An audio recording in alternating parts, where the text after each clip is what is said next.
What's going on, Raider Nation? Welcome back to the Silver and Black Lounge.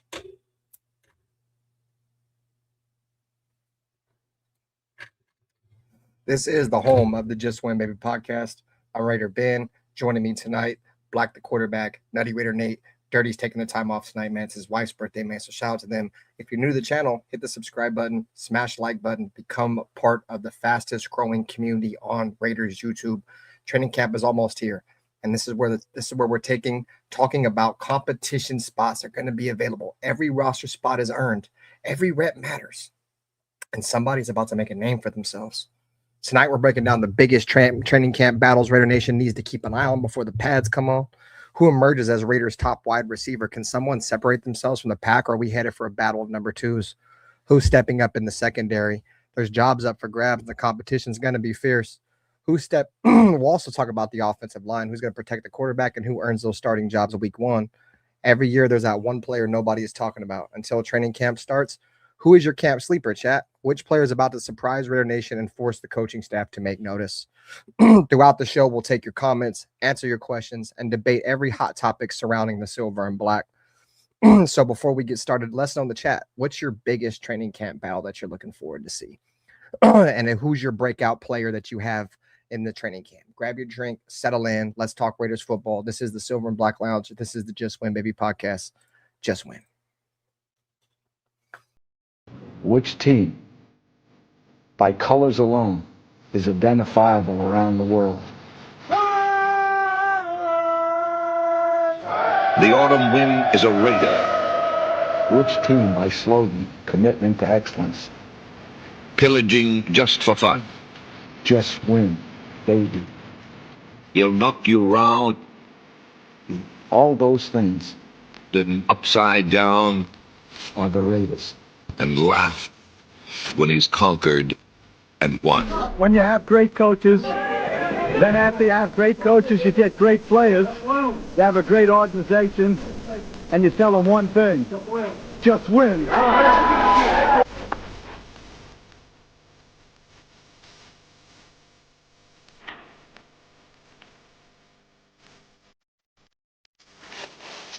He's blown up. Raider.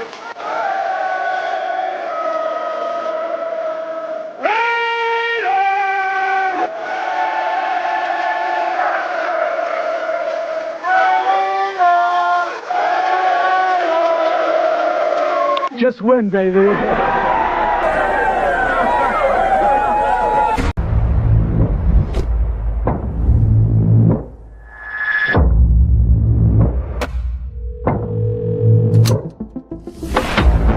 greatest offseason for a single team in NFL history. Not only have the number one overall pick, they have a pick in every single round of the draft. Welcome to the dark side, my friend. Let's go, baby. Raiders select Ashton Jenkins. Houston, step on.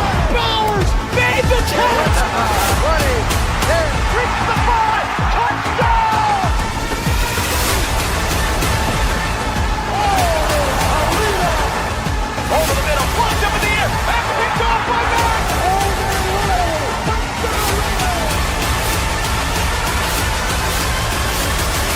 The greatness of the Raiders is in the teenager.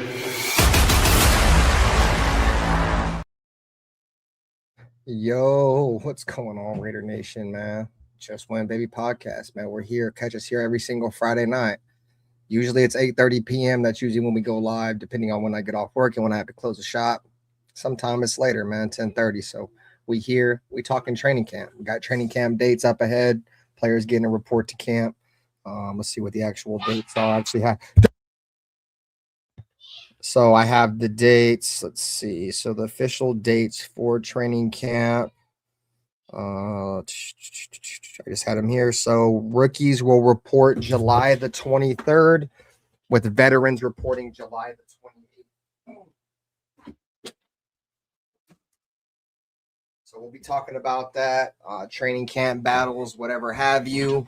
A lot of things going on right now in Raider Nation, man. Football's here. Content is wrapping up. I have shows lined up all weekend. Tonight we got the podcast. Tomorrow night it'll be us, Severe Raider, Afakasi Raider, talking Max Crosby. And then Sunday night, we'll also be talking a little bit about Max Crosby. So we have Saturday night show. Tomorrow night show will be Max Crosby being ranked the 4th best edge rusher in the National Football League. And then Sunday's show is going to be reacting to the little 49er fan that walked up to Max Crosby and wanted to apparently recruit him to the Raiders. So those are the shows that are on the docket for this weekend.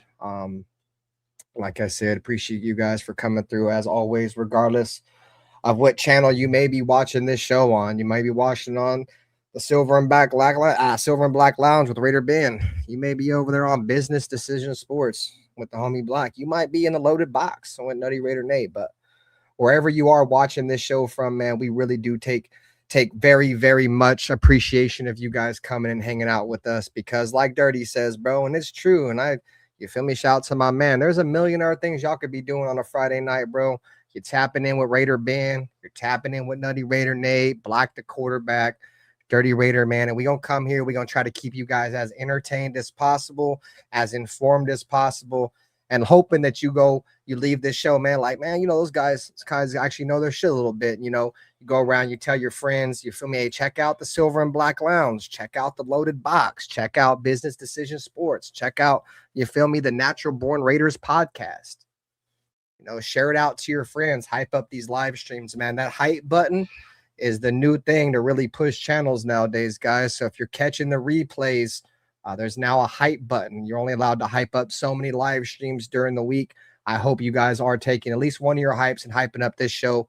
It really means a lot. Like I said, man, we put in a lot of work. We got a lot more work to do, bro. Nothing is finished. You feel me? We are just beginning.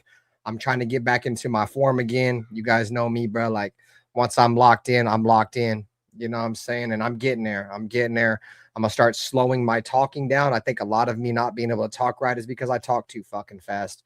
So let me slow my talking down. Let me get back into being relaxed, get my anxiety out of the way, man. We're going to have some great content. I'm looking forward to you guys being part of it as always, man. What up with you, Black?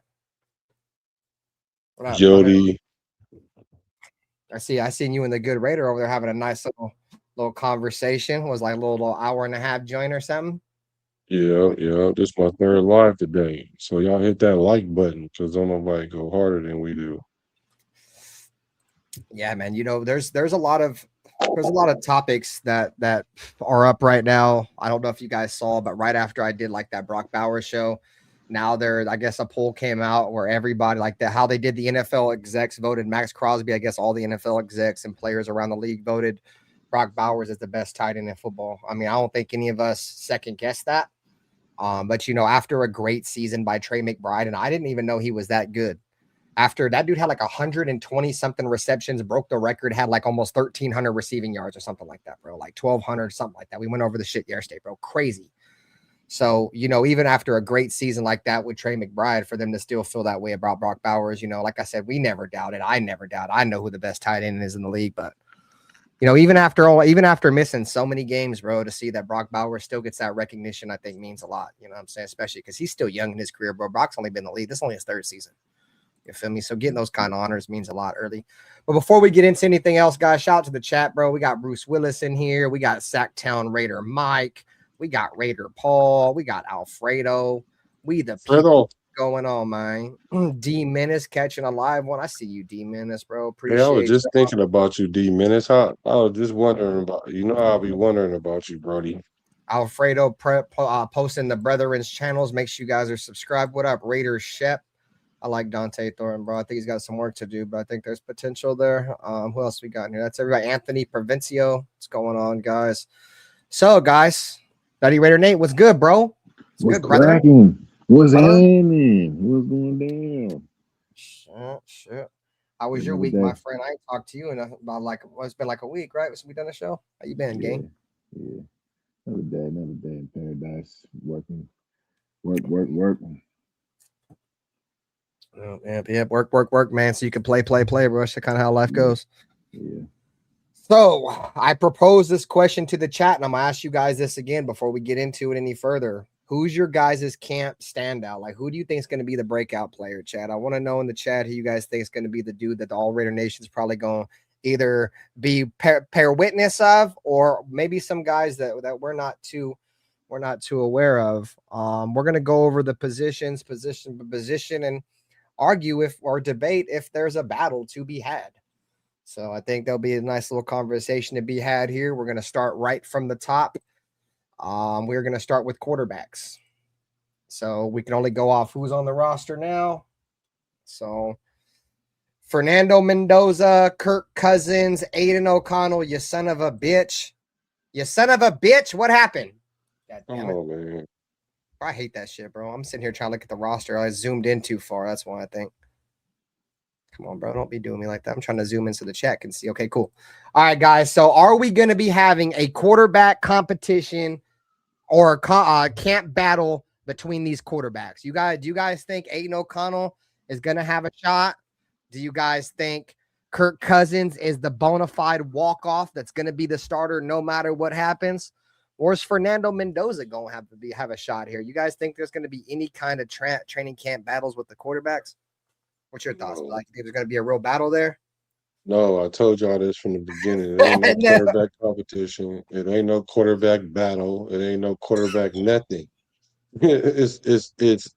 It's Kirk Cousins starting, and Mendoza's gonna sit until Kirk Cousins can't cousin no more. And if that happens before the trading deadline, then we might use AOC. And if it don't, then we probably gonna get rid of AOC because there's a pecking order. Like, people know, like, unless you just have this affinity for AOC, is that he's not the best quarterback on this roster. He's not even the second best quarterback on this roster, no matter how good he is. Although we probably have the best quarterback room in the football, or at least top 3, top 5. So no, it's not no quarterback competition. No, you're not going to see them all play equal through the preseason. You're going to see AOC get some reps because he's essentially auditioning for 31 other teams. We're going to see where Mendoza is based on how he play, and Cousins is going to get limited play. But we're not going to find out who our starting quarterback is after the 3rd preseason game. That'll be stupid because we need to be working our offense. We don't need to be trying to figure it out in preseason and then game 1 say, okay, this is our starter now. Now let's start working on it. That's not how they're not moving like that. Hey, what up, Severe Raider? And shout out to Severe Raider, man. He'll be on the show with us tomorrow night, 8:30 p.m. We're gonna be doing do his homework. We're gonna be doing a Max Crosby show. No, Severe is the homie, bro. I've known Severe for a few years. It's a long time coming, bro. He's supposed to be on my show a long time ago. He still better do his homework. But I heard what he said about Max being like 7th. Hey, Severe, bro. We gonna have a great conversation because I'm in that room with you too, game. We'll save that. All y'all better do y'all homework. I have a conversation for tomorrow, gang. But so let me ask you this, then, Black. Let me ask you, and don't. I can't. I'm just gonna say. Let me ask you this. So if Aiden O'Connell goes out in training camp, and hypothetically, right, he is way better than Kirk Cousins, you're still starting Kirk Cousins? First of all, he ain't gonna do that, and second of all, I'm saying hypothetically. Let me answer the question. I answered it. I'm saying that ain't gonna happen. But second of all, even if he did, I just did a video for this. What the quarterback from Miami, Skylar Thompson.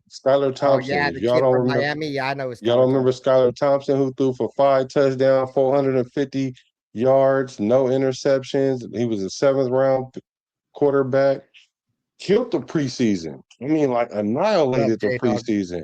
And then Tua got hurt. Then Teddy Two Gloves got hurt, and they stuck him in the game. And guess what? The boy threw for like 200 yards or 400 yards in 7 games, had more interceptions than touchdowns, and it don't translate because preseason is not regular season. I'm sorry, they don't even run the same kind of defenses in preseason. So even if Mendoza go out there and throw for 6 touchdowns, which would be a record, and he throw for 500 yards with no interceptions, no, he ain't gonna start. I'm not just saying in games. I'm talking about like training camp, like in practice. I don't care. No, significantly better. I don't care about the preseason. No, because the preseason games mean more than practice. Like practice is one thing. I mean, that Ram Yeah, scrimmage is gonna tell us all we need to know about this team. No, it's We have a not. scrimmage. We have, A yeah, bro. scrimmage, That's gonna be bro. our Have old you ever time. We're have gonna you be ever done outside have you ever attacking have the you other ever been team. in a scrimmage? Have you ever been in a scrimmage before during football Yeah, season or yeah. camp or anything like that? When you hit the So the other only team, you thing, definitely want to hit them harder than you hit your own teammates. Yes. yeah, but that don't make you that don't mean you that weighs more than a preseason game. No. First of all, it's a I control mean, scrimmage. I'm just going off So, what coaches say, bro. NFL coaches tell you right now bro, they'd rather have a scrimmage than a preseason game. That's just what they say, bro. no. I ain't never heard that. But You even ain't if that never is heard true, even if that is true, it's a controlled scrimmage. So it's not even like a preseason game. It's not even like a real game. All you doing is doing different periods with another team. So yes, you will hit them harder, but it's not that. And not just bro. If either, if it's a lot preseason, more starter on starter play. You know, preseason's a lot of backups no, on it's backups, guys that oh aren't really god, going to it be. don't matter, bro. It don't matter. I'm sorry. It A does. scrimmage don't weigh that much. If a scrimmage weighed 10 pounds, a preseason game weighs like 20 pounds, and a real game weighs like about 70 pounds. So it's not, it's bro, I'm trying to tell you, like, it's not that only thing those things really do is it shows your coach where this player is. So It's not indicative you of think your it's more of like team. it's more of a measuring stick than anything else. Is how you're taking it. Yeah, for the what you call that? The depth chart. Okay. Because that's how you determine, okay, cool. This player looked good against his own team. He looked good in OTAs. Now let's put him in a situation where he played against another team. Okay, he looked good against another team. Great. Let's give him heck of plays during the preseason game. Oh, he played good during the preseason game. Keep him on the roster. That don't mean start him because he did good. That just mean that you're good enough to be on the 53 roster. Okay. But you can tell levels of players. Like you don't really usurp a player based on just how you play. It has a lot to do with your whole career, everything that comes with you. Because that's just like saying, what if Lindenberg played better than the Kobe Dean during preseason? Do you put Lindenberg out there? No.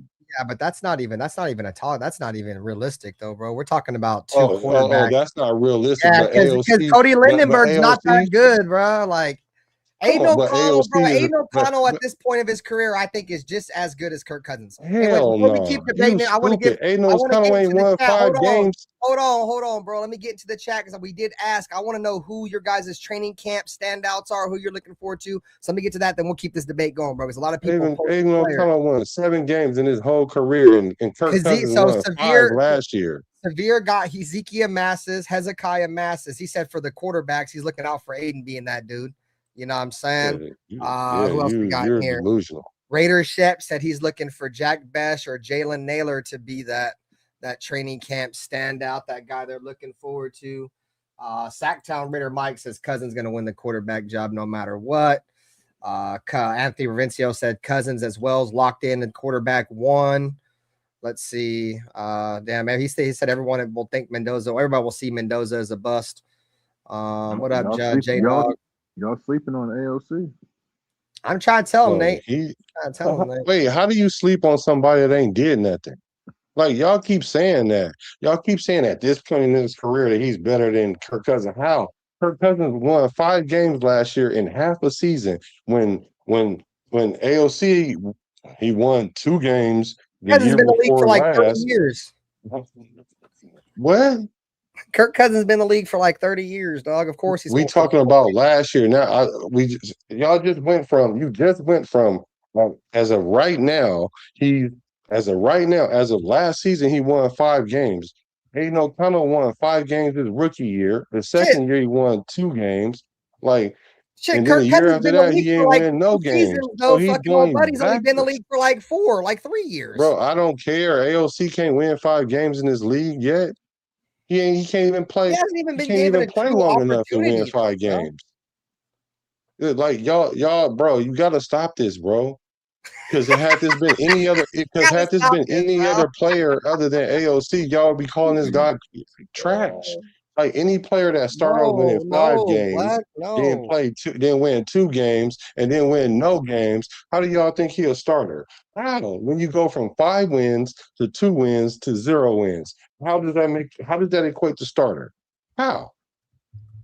Just tell me that. How? He was definitely way more qualified to be the starter over fucking Gardner Minshew. No, don't bring nobody else into this. How do you go from 5 wins to 2 wins to no wins, and that means starter? He's had like 9 different offensive coordinators and like 4 different head coaches in 2 seasons. Bro, how much progression do you expect to see when you're learning? Those are excuses, bro. Those are excuses. Those are the same excuses. That's the same excuses Derek Carr fans made for Derek Carr, but that's not stop bringing other people into this, bro. I'm just saying. Stop bringing other people into this. We're talking about, but Derek Carr started. What are you talking about? He still started somehow. AOC haven't even made his way to start. Like, bro, you can't go from 5 wins to 2 wins to no wins and say starter. It doesn't. I'm sorry. It doesn't. Anyways, well, me and Black plan on having a show in the future about this anyway, so we'll see. We'll continue. Hey, Nate, do you have any thoughts? You think there's going to be any battle whatsoever for the quarterback room? You think Aiden O'Connell's got a shot? You think Kirk Cousins is the bona fide starter? Fernando can compete? How are we feeling about the quarterback room going into camp? Written in stone. It's Cousins' Jason? job. It's Cousins' job until the inevitable happens, where the offensive line or some sort of freak accident happens. I don't want to hear nothing about Kirk Cousins making more money, because Mendoza make more money than Kirk Cousins. I'm not going mad, bro. I only use the money thing for like Max and Derek. Those are the only 2 guys I've ever made. That's true. I only push them because of the money, and it's because they were both at one point. Derek Carr was the highest paid Raider, and Max. I don't really give a shit about money with the rest of these dudes, to be honest with you. Well, I wasn't really talking about you, but because that's a legitimate argument. If you bring in a quarterback and they're making $20 million, and you got a $3 million quarterback, you trying to get some money, some value out your $20 million quarterback. But you pay him $20 million because he's earned it to some degree. Like we're comparing Pro Bowl players to a player that ain't even played a full season yet. Like, that's delusional. I know, but I think there's reasons why he hasn't really played a full season though. Yeah, Black. But like I said, garbage. Stop hating, goddammit. I'm about to pull the Aiden O'Connell broomstick out and start beating. I'll just say it like this, chat. Y'all know how I'm rock, man. Like I told y'all, like I don't care about nothing but winning anymore. I don't care about feel good stories. I don't care about moral victories. I don't care about box scores. I want wins and losses. I don't care about the name on the front, on the back of the jersey. I care about the shield on the sleeve. So regardless of any of that shit, dude, regardless whoever is the better player, may the best man win. And I think we will, especially when you have a quarterback guru type offensive minded head coach. He's going to be able to diagnose, obviously, who's the best quarterback. So that's one benefit about having Clint Kubiak, is that on top of the fact, I actually like that we have a quarterback battle. I think that's going to bring more competition to the team, right? So that, and then obviously, you have a guy that's going to be able to handpick out of these 3 guys or 2 guys, if you don't like Aiden O'Connell, like some people, which one he wants. And Bronco fan, you could suck my dick, bro. You weren't in my chat fucking when the Raiders were 0-10. The Raiders were 10-0 against the Broncos, so you could suck my dick. Don't come to my channel now. Bronco fans show up in my chat left and right. Now they're beating the Raiders, bro. It was fucking 0-10, bro. I couldn't smell a Bronco fan within 100 million miles of my channel. Now these motherfuckers coming about the woodwork. Yeah, the Broncos are on top. How's your quarterback's ankle doing, bud? Fuck out of here. Fuck out of my chat. Man, AOC look good in camp every year. They say all the right things about him in camp every year, but what y'all don't understand is camp is not regular season. Like, stop thinking regular season is indicative of how good you play in the regular season. I just told y'all that this dude that just went in there in the preseason and had the most prolific preseason ever, and he didn't even have 5. He wasn't even 500. Like, I think he was like 2 and something. I think certain quarterback. I mean, there has been some quarterbacks that have won their job in the preseason though. Black. I mean, he may have not done it. That's because the 2 quarterbacks are close to each other. It's not because you're not going to take a third string quarterback and he going to take the starter position because he played good in preseason. When does that happen? I don't remember. Do you think that Aiden O'Connell is better than Jimmy Garoppolo? Yes. At the time we had them both. Yeah, I thought he was better than fucking Jimmy Garoppolo. Remember Devontae Adams was damn near calling for Aiden O'Connell. He wanted the kid to play. He didn't want to take passes from Jimmy Garoppolo anymore. You want to know why? Because Jimmy Garoppolo couldn't throw past 20 yards. That's why. I wouldn't want him to throw to me either. I was just answering a question. I mean, he's a better quarterback. That just means Aiden can throw further. Just answering a question. I mean, first of all, let me tell you something. As a wide receiver, you don't know nothing about quarterbacking. He just wants somebody to throw him the ball. He don't know about quarterbacking. So I'm not listening to no wide receiver tell me about quarterbacking. And I played both of them. And I was a better wide receiver than quarterback because I was an all-conference wide receiver. And I didn't understand until I played quarterback how difficult it actually was and how little that you really pay attention to the receiver like that. Like, he just wanted the ball. That's all that was about. But to answer your question, I would say Aiden O'Connell was better than Garoppolo at the time. But I wouldn't have started him over Garoppolo, though. Why? That don't make sense. Why not? I'm about to tell you why. I keep telling y'all this all the time because no matter how injured Garoppolo is, I know he has the capability of starting 12, 13 games because he's done it before. We haven't seen AOC do that. He started 10 games his rookie season. Then the second year, he got broke up, went 2-5.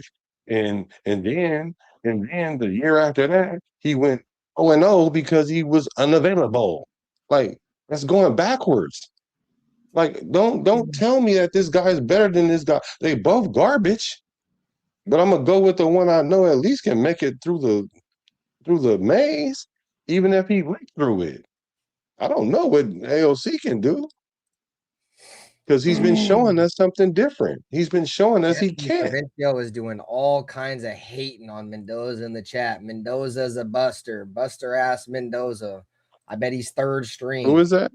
That's Anthony Provencio. You gotta lay off the fucking 211s, Anthony Provencio, dude. You're getting real emotional right now, bud. Yeah, I met AP last year in real life in LA. So this year too. He's cool. But yeah, man. Old man Kirk. Old man Kirk had, oh yeah, I'm not even about to answer his right.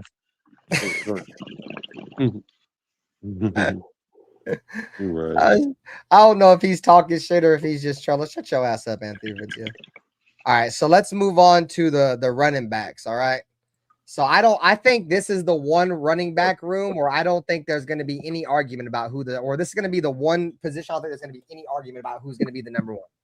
It's going to be Ashton Jeanty. Does anybody want to debate that? Does anybody think Mike Washington is as much hype as he has? Did anybody think that he's going to end up being better than Ashton Jeanty? I think we're all going to say Ashton Jeanty, right? Yeah, he's bigger and faster and stronger than Ashton Jeanty. I mean, at the combine, yeah. I mean, but that shit ain't nothing but dudes running in older. I think this is for a go. I think the battle is going to be for that third position. So who do you think is going to be the backup? You think Mike Washington's already won the backup, or is Dylan Laube? For sure. Mike Washington. Okay. Yeah, I'm saying that I think it's going to be between Laube and Hemby and Collier. Collier, yeah, Chris Collier. Yeah, I don't know, bro. I really don't think there's going to be any debate of who the first two backs are. I'm kind of with Black there. I don't think I just don't think. I think the talent significantly drops off from Mike Washington to Dylan Laube, though, and that's no disrespect to Dylan Laube, bro. But his ass is he's mid as shit. He's what was he like undrafted? Wasn't Dylan Laube like undrafted? He's like a 6th round pick, bro. Yeah, so I mean, Mike Washington was arguably the second best running back in this draft. You know what I'm saying? I'm looking forward to seeing Roman Hemby, dude. Because I know in camp they said Roman Hemby looked real good. How's that translation, or not in camp, but mini camps? How's that going to translate when the pads are on is going to be interesting. But yeah, it looks like the overall consensus in the chat is that Laube's out. A lot of people ain't fucking with Laube, bro. Let me tell you why somebody like Lobby will get the position over Hemby. And Shout out because to 30, man. Hit the like button. this is how it kind of works, man. So Hemby, let's say Hemby is a better athlete, right? Because first of all, the best athlete ain't always the one that starts. So it could be something as simple as Hemby don't know the plays like Lobby does. Because he does know, he's gonna know the plays because he's a third year in NFL player. So he already knows what it takes to understand the playbook. So it could be something as simple as Hemby don't even know how to line up, or he don't know, which way the play go. Maybe one or even two plays. And Lobby might just know it all the plays already and where to line up at. Only time it really becomes a competition is if y'all both on the same intellectual level and it comes down to the physicality of it, or it comes down to who break the most tackles in practice, or who scores more. And even that is subjective because it's not about stats when it comes to that. It's about, can I get this player to do? What does this player do very, very well? So when I put him in the game, I can expect that. That's what this is about. It's not about we're going to see who's the best player and we're going to be like best player. It don't work like that all the time. It don't even work like that. I won't say 80% of the time. The best players don't always play. So you guys A coach think cannot even like your attitude because you have a bad attitude and you could be the better player, but this other coach can be in all the meetings and be on time and be respectful and say hi to the garage attendant and just easier to get along with. That player might play before this other player because of the synergy. And I agree. That's one thing I've been saying too, Severe, is that, and Sacktown Raider Mike said too, is that I think that's probably the only way Laube will make the team is because of the special teams, bro. Because I mean, he's not a great returner, but he's pretty good. He's pretty good fielding kicks and playing gunner and shit like that. He can tackle. That's what Nate said too. Is that the difference between him and Hemby is that we know Laube can tackle on special teams. We don't know if Hemby can yet. Not saying he can't. You know what I'm saying? But we'll see. We'll find out soon enough. Yeah. Nutty Raider Nate's there. He's hiding behind that Raiders fucking war room fucking table right there. Bro, so Severe. I bet you AOC picks up the playbook faster than Mendoza. I bet you. You want to know why? Because the very thing y'all keep talking about is, well, he had 18,000 coordinators and all that. Yeah, that's true. Nobody cares about that except for his parents and his wife. But the upside about that is that you have the ability to learn the playbook faster because you have a process. Hemby don't have an NFL process, so he's learning it right now. That's why AOC will pick up the playbook faster than Mendoza. But I bet you he don't outplay Mendoza though. All right.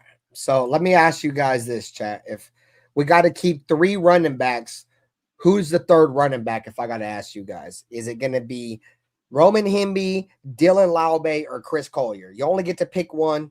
And who do you guys think the Raiders are going to pick? I think something tells me, bro, they're going to keep Laube, bro.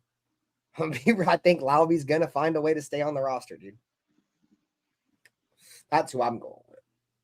Who you guys going with? You guys got Laube, Hemby, or Collier? Who's going to get that third running back spot? Because we still have to keep our fullback too. So we still got the fullback. So I hope Hemby definitely pushes for it, but I'm definitely leaning on Laube veteranism. This is a roster full of young players, bro. You know what I'm saying? I think whatever solid veterans they think that are solid, I think they're going to keep, bro. You know what I'm saying? They don't have to be the best player, but I think if they just feel like they're solid, they're going to keep them. You feel me? So let's see. So what do we got in the chat? Who you got, Black? If they have to shift that, they're only going to keep the third running back. Who's the third running back? I think it's gonna be Laube, and they're gonna put your boy on the practice squad, hoping that no one picks him up. But see, I could see it going either way, really. That's a position where I think Put him on it IR. it kind of matter. It matters more than normal. That okay? Let's say if Hemby just come out there and he shows that he knows as much as Lobby, which is quite possible, and he can show value. Then it's a competition. But what makes it a non-competition is Lobby can play running back and special teams. So that automatically gives him a leg up because he can fill two positions if needed. Like that. It's a business decision. Make sure y'all hit the like button. No, I'm with you. I'm with you. So let's move on to tight ends. Raiders currently have they have 5 tight ends on the roster. Brock Bowers, Patrick Gurd, Ian Thomas, Carter Runyon, and Albert Owugadeboom. How the fuck you say that name? I know I just butchered that the shit, but that's fine. I'm allowed to do that. Albert Owugadeboom. Albert Owugadeboom Jr. Oh yeah, we're gonna call him OK. Albert OK. Yeah, Albert OK. So I don't know why they don't have Brock Bowers on here, but Brock Bowers obviously on here. So we got Brock Bowers, Patrick Gurd. Who's Patrick? Patrick Gurd. I don't know. He's a rookie from Cincinnati. So this is Ricky Cincinnati. Probably like undrafted or some shit. All right. So I don't know. Brock Bowers for sure. And Michael Mayer ain't even on here. Okay. I don't know how much I trust this now. I just realized Michael Mayer ain't on here. Matter of fact, where did this come from? This is just a Google search of Copilot 2026 Las Vegas. Yeah, they fucked that shit up. Well, at least we know who the running backs are and the quarterbacks are. That we know for sure. So let me see. The reason why I don't like using the Raiders website because it's not in by position, bro. I think it's in alphabetical order, bro. Yeah, then you gotta scroll all the way through it. Ass, bro. So now I gotta go. You could sort by position though. How? We'll go alphabetical order. So push the position in. Oh yes, you can. You smart son of a bitch. You know what? Kiss. You know what? Give me kiss. I kid. No, I'm not kidding. Give me kiss. All right, so we're on tight ends. Okay, so here we go. All right, so we have. Let me zoom in some chat. Sorry, guys. Okay, no, that's better. Okay, so tight ends. Ian Thomas, Carter Runyon, Albert OK, Michael Mayer, Patrick Gurd, and Brock Bowers. I'm hella mad that we really know how to do that now. I didn't even know that, Dirty. Yeah, I didn't know that neither, bro. I didn't know that, bro. That's why I'm giving him kiss. So you guys think who you guys got making the roster? I got Brock Bowers, Michael Mayer, and Ian Thomas. I think they're going to keep 3, and I think that's going to be the 3 they're going to keep. Also, because we do have a fullback, so we got to keep that in mind too. Yeah, that's true. Yeah, they signed Ian Thomas to be a blocking wide receiver. Like that's what he's known for. Like you can say he's weak or whatever, but it's not. It goes. I mean, and I agree with you, Tavir. I agree. But the thing is, it's about what you need that player for. We need him to block. We need somebody that ain't gonna get mad because we ain't throwing him the ball. Bro, he's mid as fuck when I block him. Yeah, he's mid, but he serves a purpose. Like I said, what is it that you do well that I put on the field? I can rely on that. And Ian Thomas, we can rely on him blocking. I mean, yeah, but it's average. It's not like it's not replaceable. The point he's trying to make is I agree because I like Carter Runyon too. I think Carter Runyon. I don't know if he can block as well. We'd have to let him get some playing time to find out. But I couldn't imagine it being that much more worse. You don't think they know? Ain't a great blocker. He's average. No, you can't say that. Oh my God! I mean, he's not Lee Smith. I mean, Lee Smith is a blocking tight end. He's not Lee Smith at all. That's what I'm saying. And we're talking blocking tight ends. I want a Lee Smith. I don't want an Ian Thomas. He's got size on him to make him effective enough. Is Carter Runyon Lee Smith? No, but he's bigger. Well, then what is y'all talking about? Bigger than him. He's bigger than. So what? I mean, like Carter Runyon probably don't block better than Ian Thomas. Well, we'll never know because I think he was a rookie last year. No. Well, that's nice. That's even more. Yeah, Carter Runyon looked nice in the preseason. Boy, I was fucking with Carter Runyon. Okay.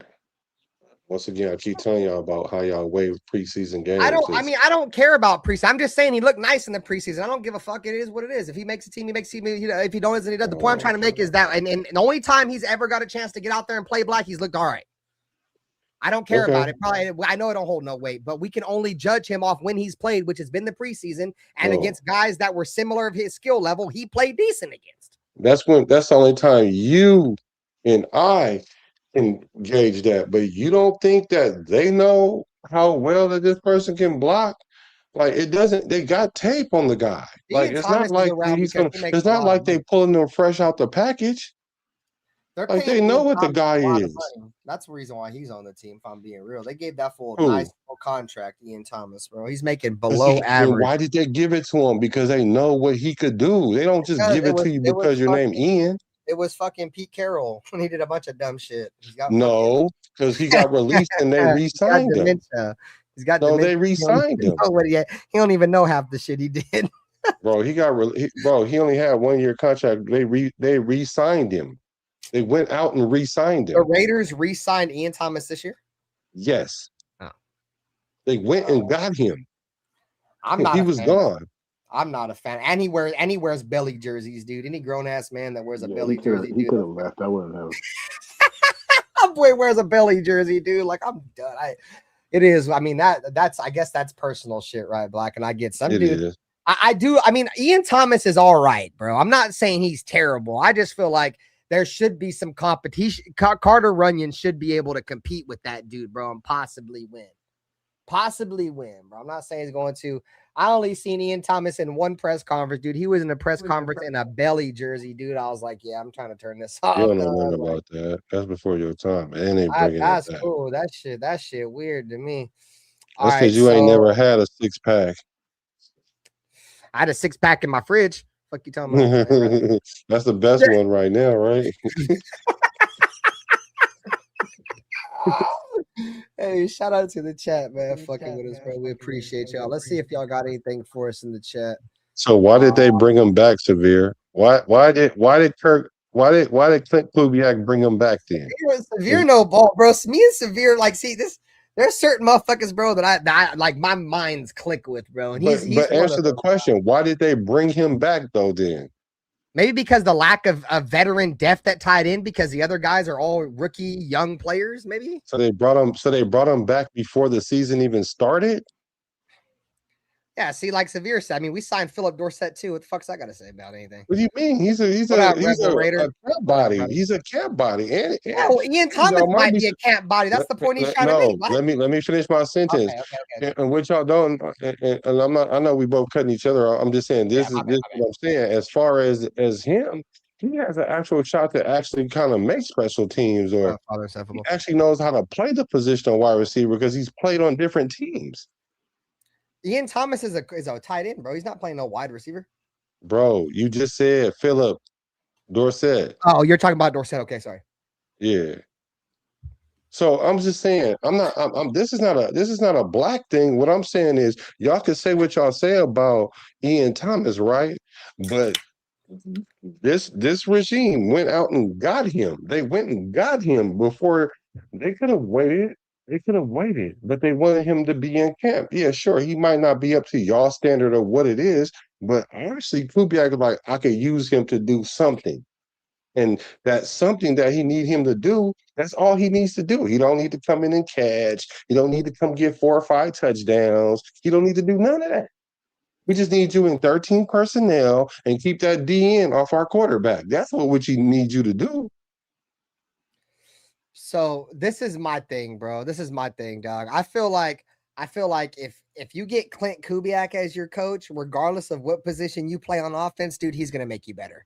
If he can make a quarterback that was literally out there saying, I know y'all be like, it wasn't really ghosts, he was feeling pressure, but that motherfucker said he was seeing ghosts. If he can take a quarterback that was a bona fide first-round bust for the New York Giants that said he was on a fucking football field seeing ghosts because he was getting wrecked, can take that quarterback, go to another team, win a fucking Super Bowl, you know what I'm saying? I believe this dude could probably make fucking something sweet out of a fucking pile of shit, dude. Clint Kubiak when it comes to offense. I'm damn near sold, bro. Like, it don't matter how bad you are on offense, bro. How much of a bad player you are. If you're on Clint Kubiak's offense, you're instantly going to be miles better. Yeah, everybody gets a clean slate from last year. It's What up, Raider Rich? everyone gets a fresh, clean slate. Everybody goes out there. Everybody gets fresh start.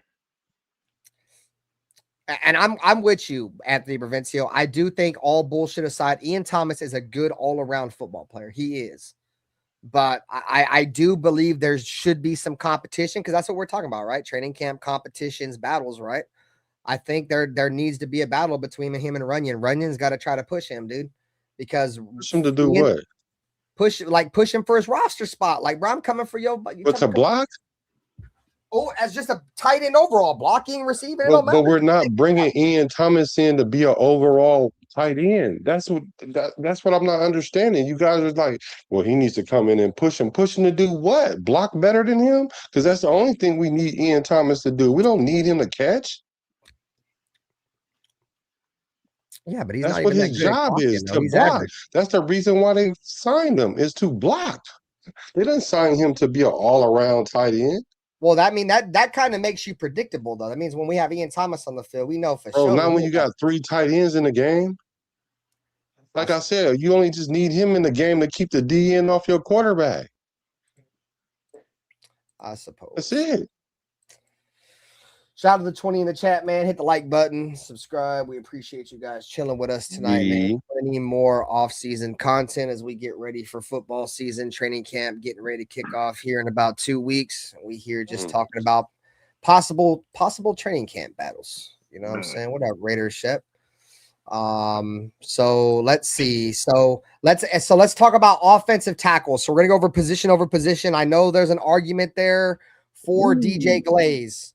Glaze. So we're looking at tackles on the roster. They're overall projected. Oh, go ahead. Let me just say this about these tackles, bro. These motherfuckers do not they did not prioritize this position at all. They're really banking on Grant, pretty much, Charles Grant, to take over, and then all these other motherfuckers bro, it's terrible. I mean, what is that bad? Colton Miller. I don't think he's that bad. I mean, he had a terrible year last year. Numbers will say otherwise, but I'm willing to make a couple excuses for a young football player, especially when that young football player had fucking old buddy Brennan Carroll. I think Glaze gets a fresh start. Everybody gets a fresh start. Yes, I'm with you. So that's what I was saying earlier. So he's gonna. But as soon as I see the same old habits and fucking, immediately he's We're coming out with torches and pitchforks. I'm saying he's a guard. So you know what I mean. And the rest of the tackles, bro, that's not good. So Nate, if they take him out, right? Let's say you do see those things, right? And they take him out. You know, I would imagine that would affect his psyche, right? So do we get rid of him? Well, you kick him in the guard, I'd say. Yeah, some people did say they feel like he's a better guard than he is a tackle. I'd say you kick him in the guard. But then he got to compete with like 4 other guards.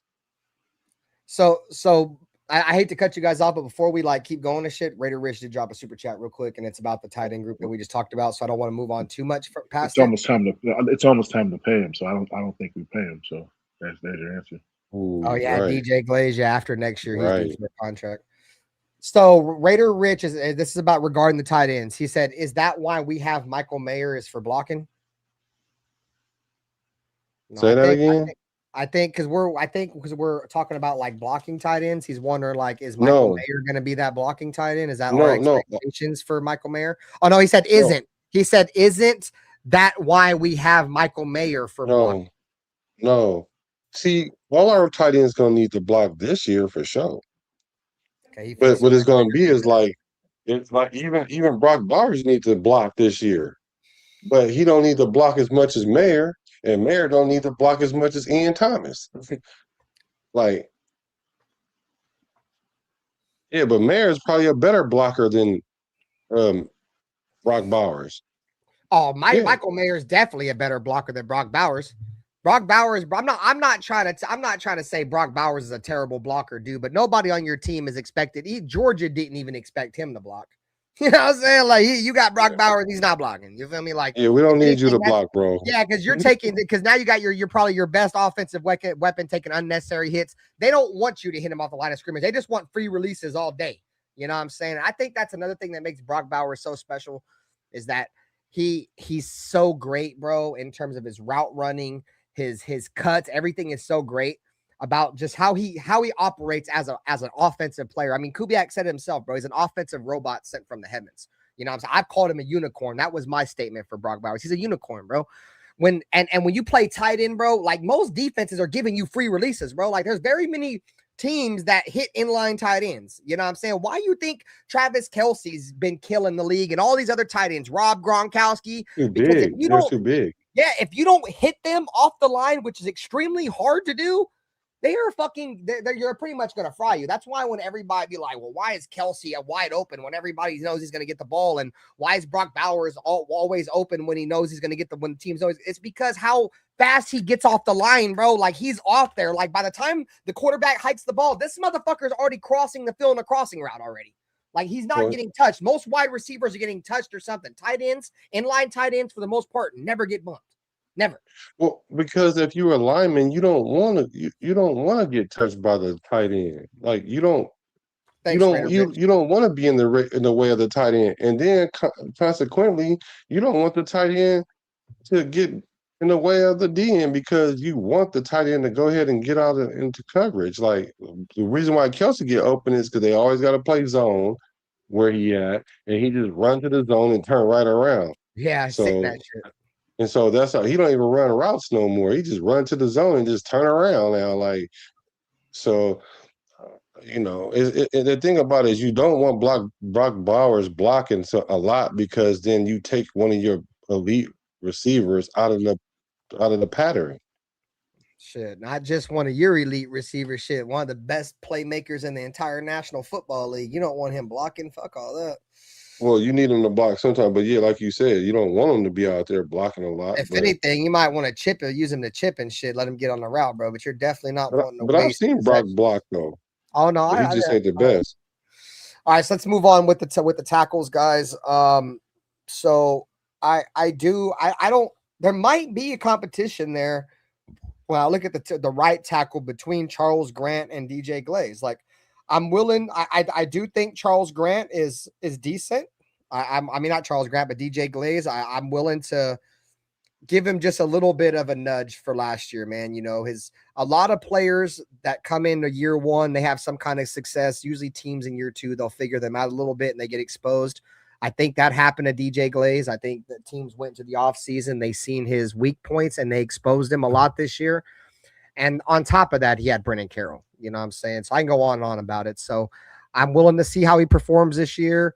But I do believe if the hype is real, and I hope it's real with Charles Grant because we traded down and we passed up on a couple better receivers than Jack Besh to take Charles Grant and Carlos Rogers. So if Charles Grant can go out there, bro, and really compete with DJ Glaze, I'd be excited for that, bro, because I didn't want Jack Besh. I wanted receivers that were before Jack Besh, and the two guys that we traded down for Jack Besh never even really got in the field last year till the end of the year. If this guy, Charles Grant, can come in training camp and truly compete for the right tackle position, which, you know, there's hype around it. There's off-season hype. They're saying that he might be decent. I'm all here for. I'm here for it, bro. Like I really am, because we need something to pan out. If Jack Besh don't pan out, which I think before it's said and done, he's gonna have to play tight end. I really don't think he's gonna be a successful wide receiver in the NFL. That's just my opinion. We have to see how it pans out. But if Charles Grant can come in and be a starting tackle for the Raiders, and we don't get nothing out of Jack Besh, shit, I'll kick my feet up, cool, bro, because at least we got a tackle. You feel me? But something tells me, bro, Carlos Rogers ain't gonna be good, or whatever his name is. Charles Grant ain't gonna be good. So, and Jack Besh ain't going to be good. I'm already thinking worst case scenario because Jack Besh couldn't create separation against Caillou Blue Kelly, bro. If he can't create separation against Caillou Blue Kelly and Darian Porter, you're probably never going to create separation. So, yeah, I'm excited. Porter should be playing wide receiver. I'm excited for Charles Grant and DJ Glaze. I'm excited for him. Oh, that's so bad. Is that 2 second round draft picks? Yeah, DJ Glaze and Jack Bish. No. No, Jack. I'm confused. You just confused the fuck out of me. Sorry. Oh. So what did Severe said? Brock gives good effort as a blocker, but he's not really good at it. When you're that good of a weapon, no one gives a fuck how you are as a blocker. He said Kelsey ain't thrown a block in 6 years. That's a fact, right? That's a fucking fact. But Kelsey ain't played in this Kubiak offense either, where they require all the receivers to block now, though. Yeah, no, you're right. Jason Marshall says, do it all, Brock. So unpredictable. Need the run game to be more unpredictable as a whole offense. You guys seen Ashton Jinty lately, bro? He looks fucking swole, bro. He looks like he's on a man on a mission. Excited for what he can be this year, bro. Dude was barely short of 1,000 yards behind probably one of the worst offensive lines I've ever seen for the NFL, and probably one of the worst offensive line I ever seen for the Raiders.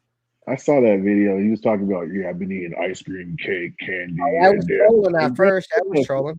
Like, you see how yummy it looks, though? You gotta be eating protein bars and fucking chicken breast. That's what I was trolling. I mean, every athlete has their cheat schedule, bro, where they go out there and they cheat on their diet, bro. You can cheat on your diet when you're not a Raider no more. I don't give a fuck. Severe said Brennan Carroll happened to DJ Glaze. I told people that the Nepo baby was a bum, and they said I was hating.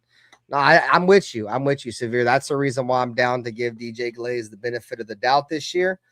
But we'll all see how it pans out. Like I said, I'm excited for competition. I feel like competition brings the best out of your players. Sounds cliche, but it's really true. May the best man win. Usually that always leads to winning in the NFL. And I think, talent level wise, compared to, a lot of Raider fans, they don't think DJ Glaze is very good. Some of them think Charles Grant's good. So it's going to be a battle. I think that's definitely going to be a battle at the right tackle position. We all know that Clint Kubiak said nothing is given. Everybody's going to have to go out and earn it. The shield was earned. You know what I'm saying? So shout out to the 20 people, man. Hit the like button, man. Spending some time late night on a Friday night with us, man. We appreciate you. As always, man, we could come up with plenty more loaded content tomorrow night, 8:30 p.m. Myself, the boys, going to have Severe Raider on with us tomorrow night off of Kasi Raider. We'll be pulling up from across the pond. You know what I'm saying? And then Sunday, we're going to come on here. Shout out to Black for bringing it to my attention, man. Sunday we'll be on here. We'll be talking about a little Niner fan, the kid that went up there and tried to recruit Crosby. We'll talk a little bit about that, man. But yeah, plenty of loaded content. And then obviously as football season approaches, I'll be doing all the play-by-plays. We'll be here pretty much every day of the week. So I appreciate you guys. Get back to it, man. So appreciate it. So the one time I got on Mac's line, you was like, "Oh, really?" Who? Me. I got on Mac's line about that kid. Oh yeah. That's why I was like, oh shit, yeah. And it's crazy because it was hella weird, bro. Like they sent some little kid up there, and the first thing the kid did was cuss. Right. Like, what? What? Like, there's no way in hell this kid's like, yeah, Dad, I'm gonna go up there and cuss as soon as I see Max Crosby. That's cool, right? Like, yeah, it's weird. It is what it is. Right? All right, guys. So we're moving on to offensive guards. We'll start with Nutty Raider Nate. Do you feel like there's going to be any competition? Who do you feel like is going to be competing for that other guard spot outside of Jackson Powers Johnson? Or do you even have Jackson Powers Johnson's penciled in as already being the starting guard? Yeah, bro. It's retarded that it's even a thing. He's a starter on any other team. If he's healthy, like I'm saying, they're hiding something from us and not telling us everything. So I'm assuming he's healthy until they tell me he's not. But he's the starter, and then I think Butford is going to be on the other side, which I think that should be flip flop. I think JPJ said it himself. He likes to play on the left side. He's shown he's played better on the left side, and yeah, and I think Buffer's probably a better right guard actually. So, you got Burford. Yeah. Hopefully they figure it out, and then Caleb Rogers backing him up or competing somewhere, and then no Jordan Meredith. Trey Zoom. Oh, Jordan Meredith ain't even on the team anymore. I thought he was still on the team. No, I guess not. Yeah, he's a center. On the team. Oh, he's the center. No, yeah, you're right. He's a center. Okay. I think Jordan Meredith's better at guard than he is center. Am I tripping? bro. Yeah, No, he is. Yeah, that's what I thought. They- Why the they- fuck do they have they- a center again, they bro? Like, forced him there last year. when Jordan they had Meredith him. was the center from last year. Okay, I'm tripping, bro. What he was a center, right? Yeah, because Yeah, Pete I'm Carroll was JPJ. hating on JPJ. Couldn't get That's the calls crazy. right. Air quotes. Yeah, I sorry, knew. some Because he I be asked second Meredith, guessing myself. Sorry. he asked Meredith about a player or two, and all of a sudden he wasn't smart enough. Hey, What up, Isolada? What was up you with supposed to brother? do? Yeah. Hey, shout out to Alfredo, man. He's posting up the Brethren's channel, Nutty Raider Nate's channel. Go show Oh love. yeah, thank you, Loaded brother. Box. My dog. Black over there with Business Decision Sports, man. Saludos, bro. Appreciate y'all.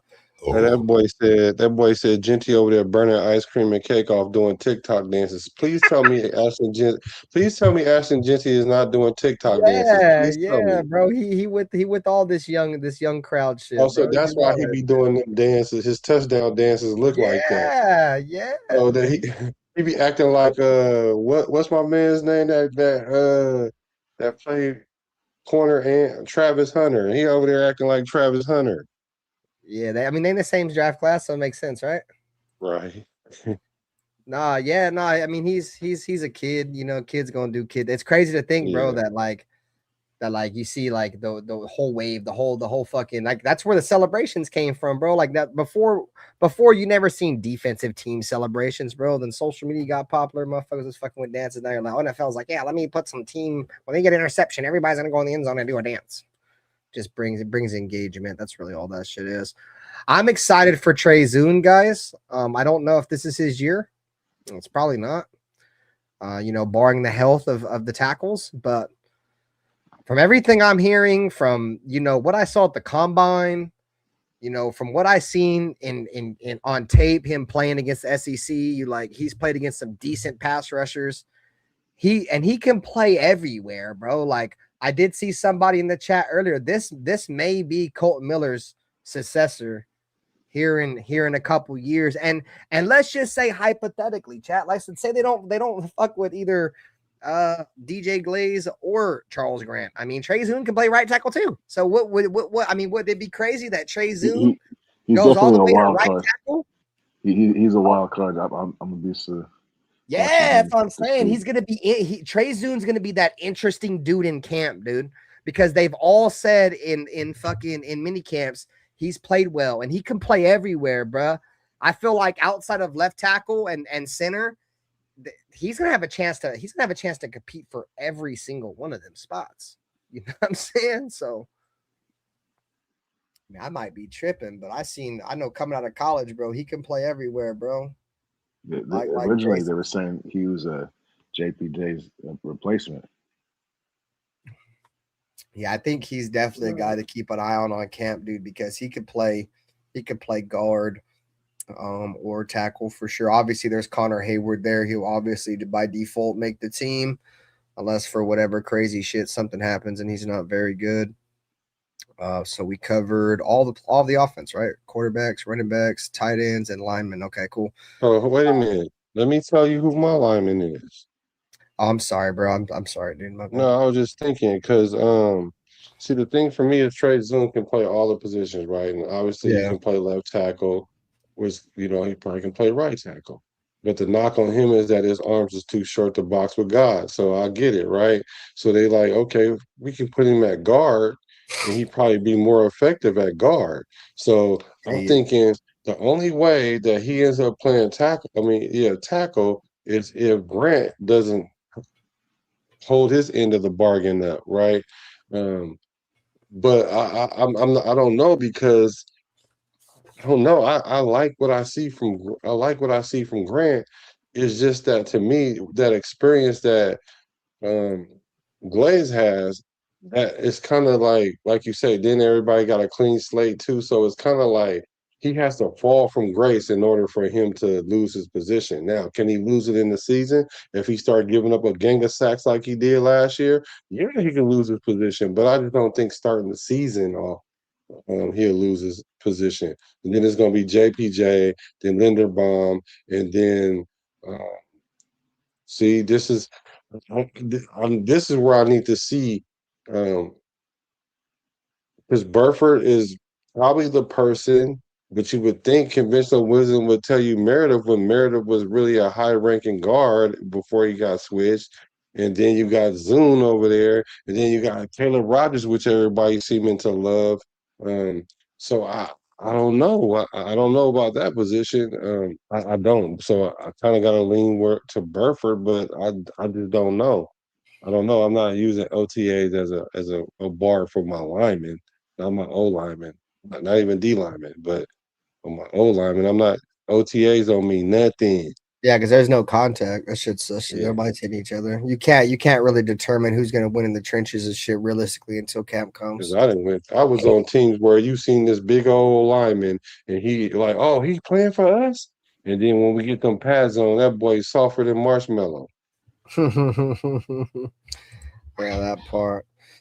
All right, so let's see. Severe said, I think Zune is going to be a swing player, gives you the flexibility to carry other positions on game day roster because he can sub in at several spots on the offensive line.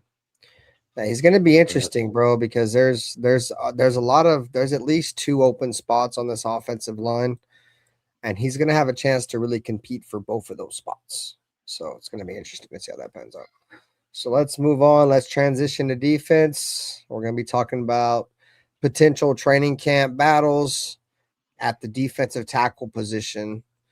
Lockie Tassi, Gary Smith II or the third, JJ Pegues, Trevon May, Jonah Lulu, Benito Jones, Tonka Hemingway, Brandon Cleveland, Adam Butler, Thomas Booker. So that's 1, 2, 3, 4, 5, 6, 7, 8, 9. 9 defensive tackles are going to be battling it out in training camp to earn one of them precedent fucking 53-man roster spots. So you guys see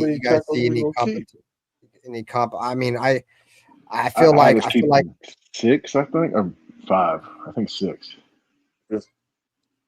It's a lot of defensive tackles, bro. It's going to be some true competition with Lockie Tassi. So I don't know if that really counts. Yeah, Lockie Tassi is going to be he's the international player program, so I don't think his roster spot don't go against her.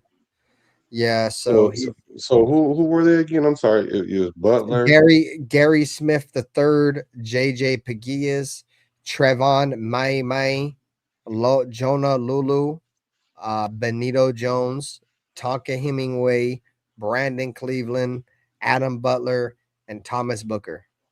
Oh, yep. So you know who's gonna be out at 6. So either Cleveland gonna be out or what was the other person you just Gary said? Smith III. I don't even know who this dude is. He's gonna keep going down. I'm sorry. On ice straight. Benito Jones. Benito Jones. We brought him in though. Benito Jones is actually pretty decent against the run. I think that's how he makes his team. He's probably the closest thing we got to a nose tackle, true nose tackle besides Tonka. I like him. I do too. In the run, I think Benito Jones is solid, bro.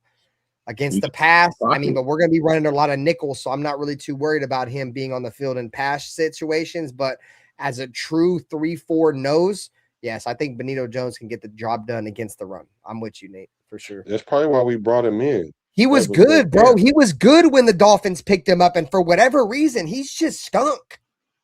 He stunk last year. He just was not good, bro.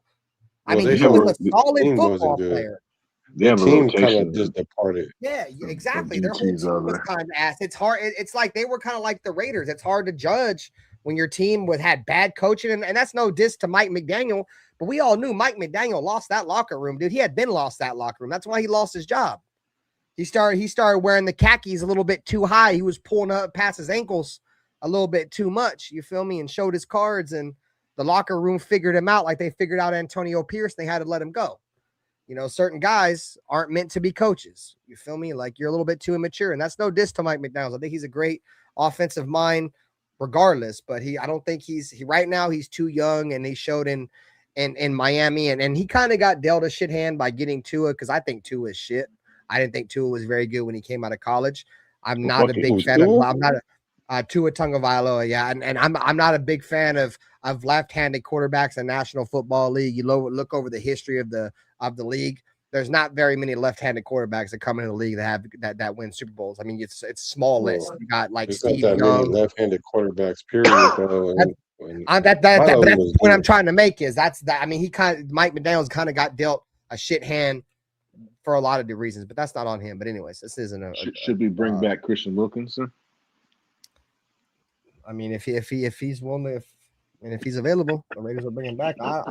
I wasn't with getting rid of Wilkins, bro. But it is Motherfucker what owes it us is. some money. Fuck it. That's what I'm saying, bro. Like, I mean, he obviously what he did was contract detriment, bro. Like contract detriment. He wasn't supposed to be doing what he's doing. Idiot. But I mean, Ah. I don't know if that whole kissing booth shit was real or any of that shit, but at the end of the day, I don't give a fuck about none of that shit. I just want people who make us better.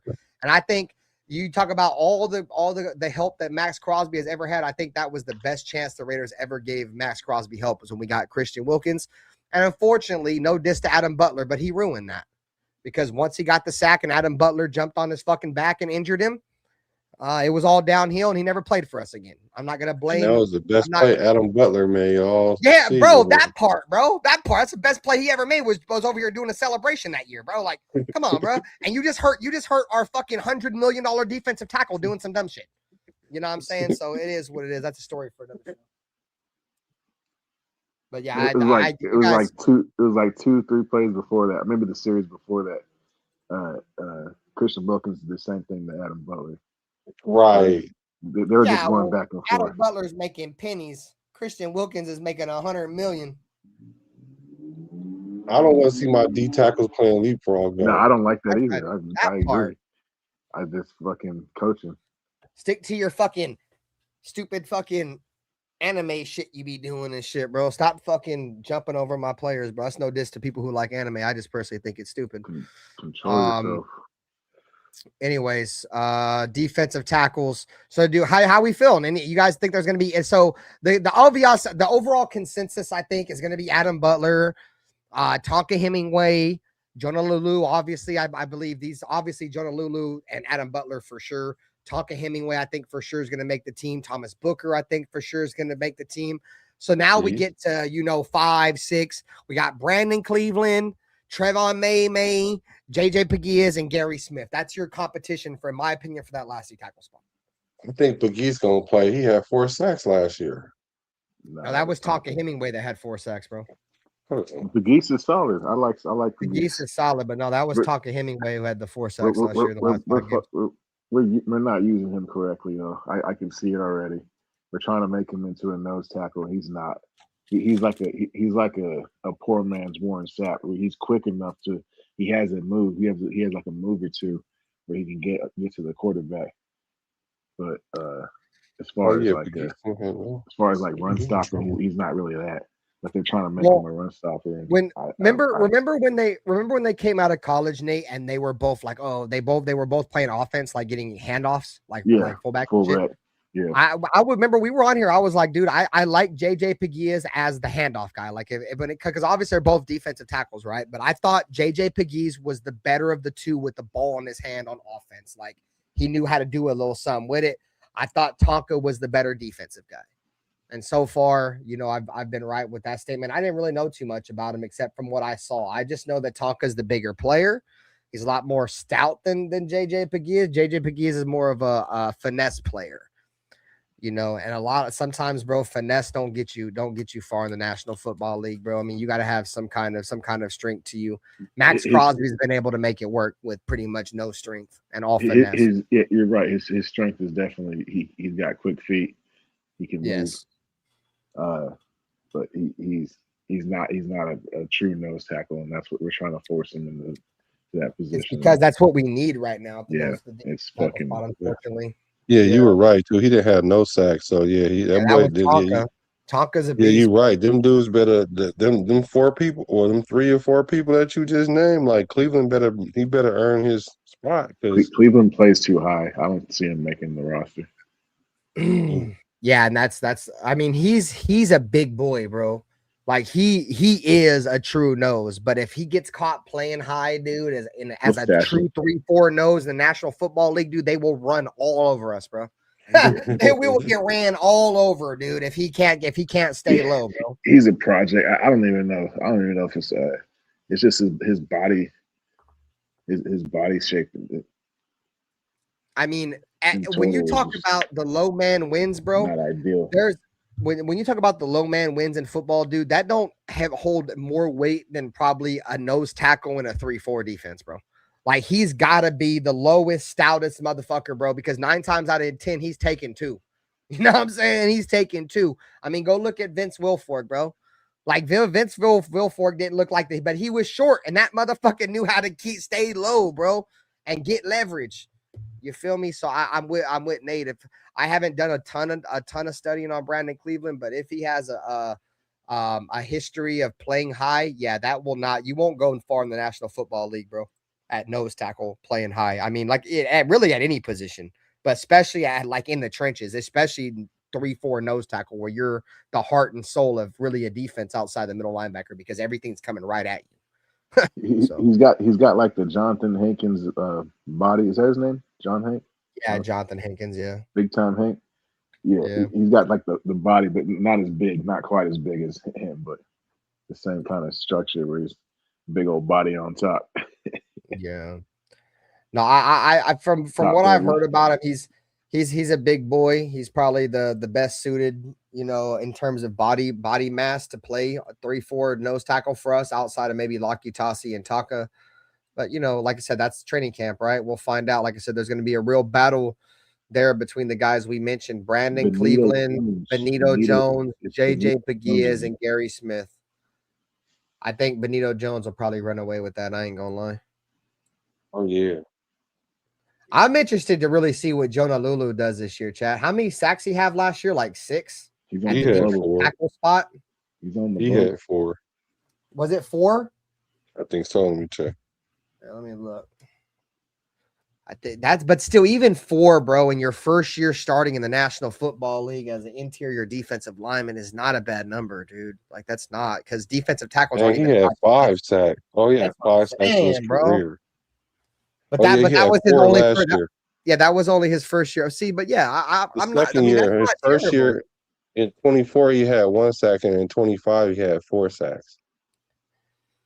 51 tackles, 4 So sacks, Jonah Lulu 8 played tackles for for loss. Indy. Did he start his career with Indy? Is that who he started his career Yeah, with? because he played with Quiddy Pay. Okay, I didn't know. I honestly thought we drafted Jonah Lulu. No, we drafted Jonah Lulu, bro. I'm about to say. Well, who did Quiddy pay for? Hold on.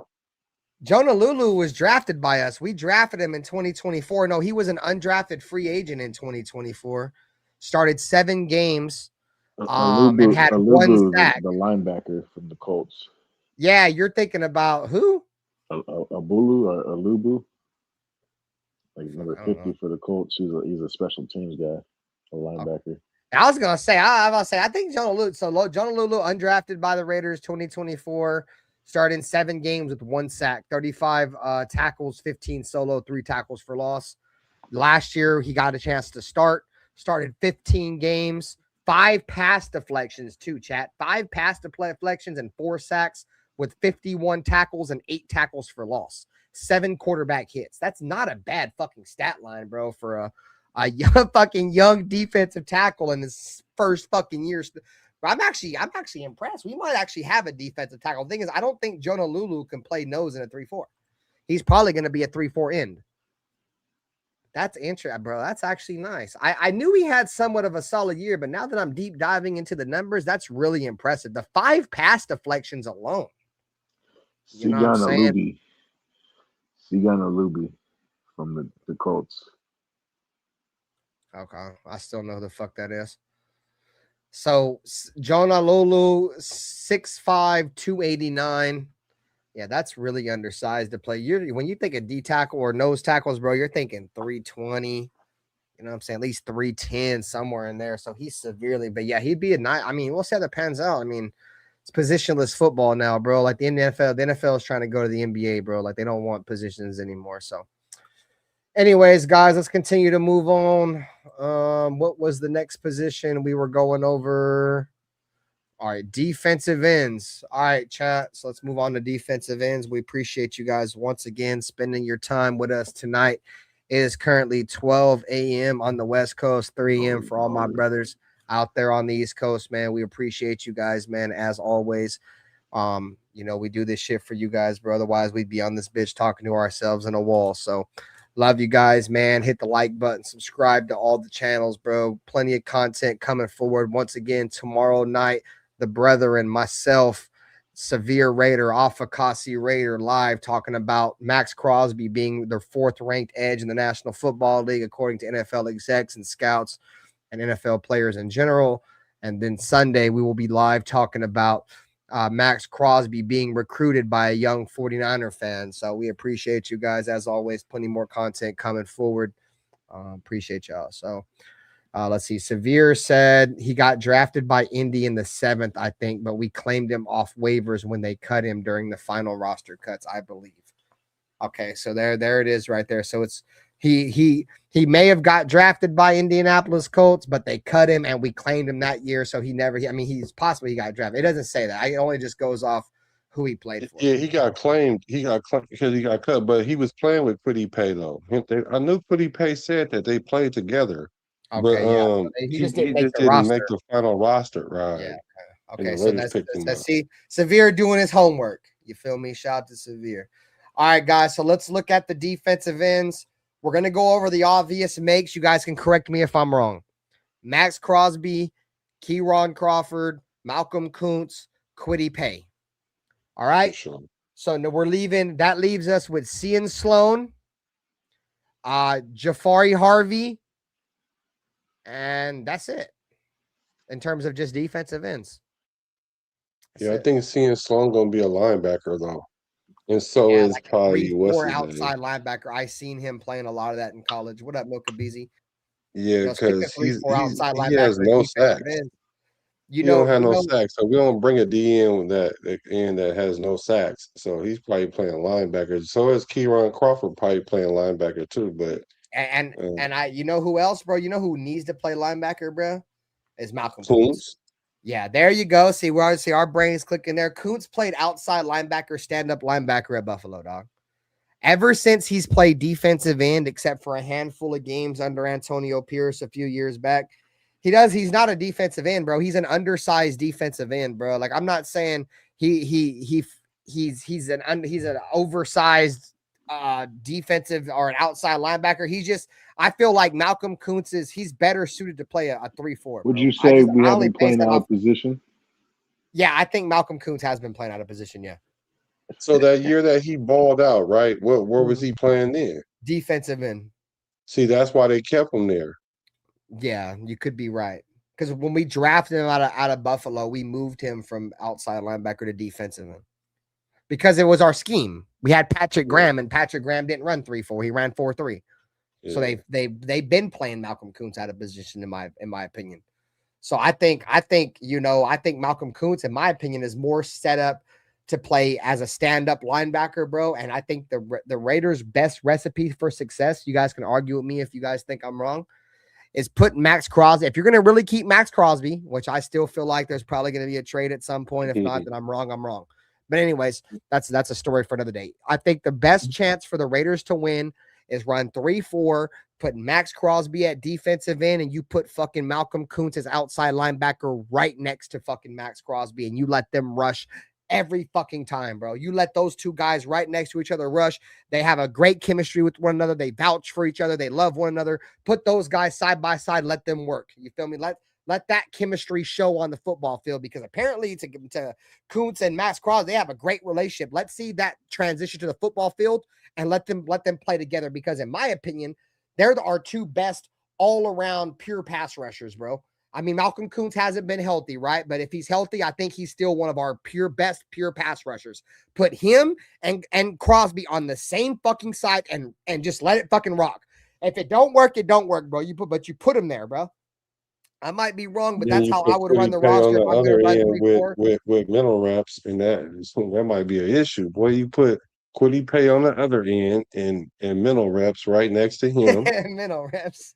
And Kieron Crawford, and then we just go crazy. Our other outside linebacker, like we don't got nobody else to put over there. No, we got Cian Sloan. He'll play outside linebacker too. Yeah, I hear you. I mean, I don't know. I just feel like I'd want to put my best 2 pass rushers next to each other, bro. That's always been my mindset. I remember, guys, remember when back to the Khalil Mack days when they would put Khalil Mack and Bruce Irvin next to each other, and for that short amount of time when we had Alden Smith and they were putting Khalil Mack and Alden Smith on the same side. So that's just my mindset. I would run it that way. I don't think Max Crosby is going to be able to make it as a stand-up outside linebacker in a 3-4. I don't think it's going to happen, bro. I truly don't believe it, dog. Dude, Raider fans last year when Max Crosby were dropping into coverage, why are they dropping Max Crosby into coverage? He sucks. Why are they doing that? Let him rush. Well, guess what? When you're a fucking defensive, an outside linebacker in a 3-4, you're going to be expected to drop into coverage, bro. And if you look as uncomfortable as he did in coverage, that's going to be a fucking problem, bro. That's going to be a problem. That's why we drafted Kieron Crawford, because they drop him into coverage and he's comfortable in coverage. You have to have guys that are comfortable they're not going to back up every single time, but when they are, they have to be comfortable and they can't be a liability. As soon as a team sees the Raiders drop Max Crosby in coverage, they're throwing the ball at him and he's not going to do nothing. He's not a fucking outside linebacker. He's a fucking defensive end. They're going to put a linebacker on him and they're going to expose him. And they're going to put a running back on Max Crosby and they're going to expose him. Bro, no. If Max have to go and drop in the coverage, he only going to drop to a hook to curl. He's not about to be running all over the place. If they run man, outside linebackers are expected to pick up You're not running man. In the passing game. You should know this, Black. You ain't running no man.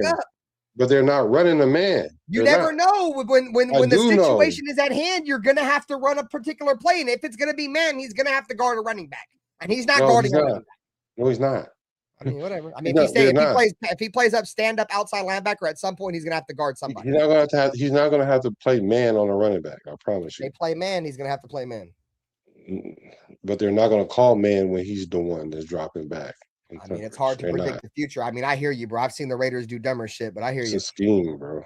All right. So, any other arguments behind the defensive end? I mean, obviously, we got Cian Sloan. I think you're right on the head with that. I think Cian Sloan's probably going to be the only other guy. I don't know who Jafari Harvey is. His name sounds kind of cool. I'm not going to lie. It has a ring to it. Right. But outside of that, you feel me? I don't know too much about him. So let's move into the cornerback room. There's going to be a lot of competition here, guys. I think this is where the most of the competition is going to come out. I know Black and Dirty aren't really extremely high on Darian Porter. I mean, we just went over the NFL's prediction. I didn't know, dude. Darian Porter only allowed like a sub 80% passer rating when targeted, and that's pretty fucking good for a converted wide receiver coming out of college playing corner. I mean, you take it with a grain of salt, I suppose, right? But obviously, you're going to have Darian Porter there. I think he's going to be a bona fide roster spot just because of obviously where he was. The Raiders aren't going to cut him. So you're going to have Darian Porter. You're going to have Eric Stokes. You're going to have Jermod McCoy. You're going to have Hezekiah Masses, and you're going to have Teron Johnson. Is there any argument there that those guys are probably going to be the corners that are going to come into the fucking regular season? Those are going to be the main guys, right? Yeah. I did see a stat about Porter in that room, though, right? I did see a stat about Porter doing something very well. And granted, I was like, okay, well, maybe I might not know, right? So I'm going to keep my mind open to that. But what I do know is he did start, and then he got Caillou was getting work, but Caillou got more interceptions than him. But he came in for Caillou, and then Caillou came back in for him. So that's what gave me the perception that he's not ready yet. Now, I don't know. I'm going to postpone my judgment when it comes to Darian Porter because I was out on Darian Porter, but okay. I don't know. I'm just going. I'm clean slate, as y'all say. I'm with you. I do not like Porter. I think he's one of those regime. Oh, he had that subpar 80 presser rating, dude. That's in the top.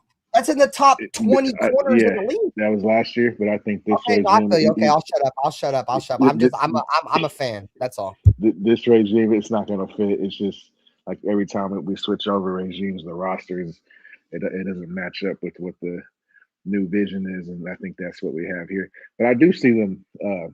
I see them at least trying them out at maybe safety before they totally give up on them. Let them play some slot right there. Darian Porter get a shot to run safety. Run some plug. around back there, see if he picks anything up or if he looks more natural. Because for real, corner, he did not look natural at all. I thought he took some bad angles.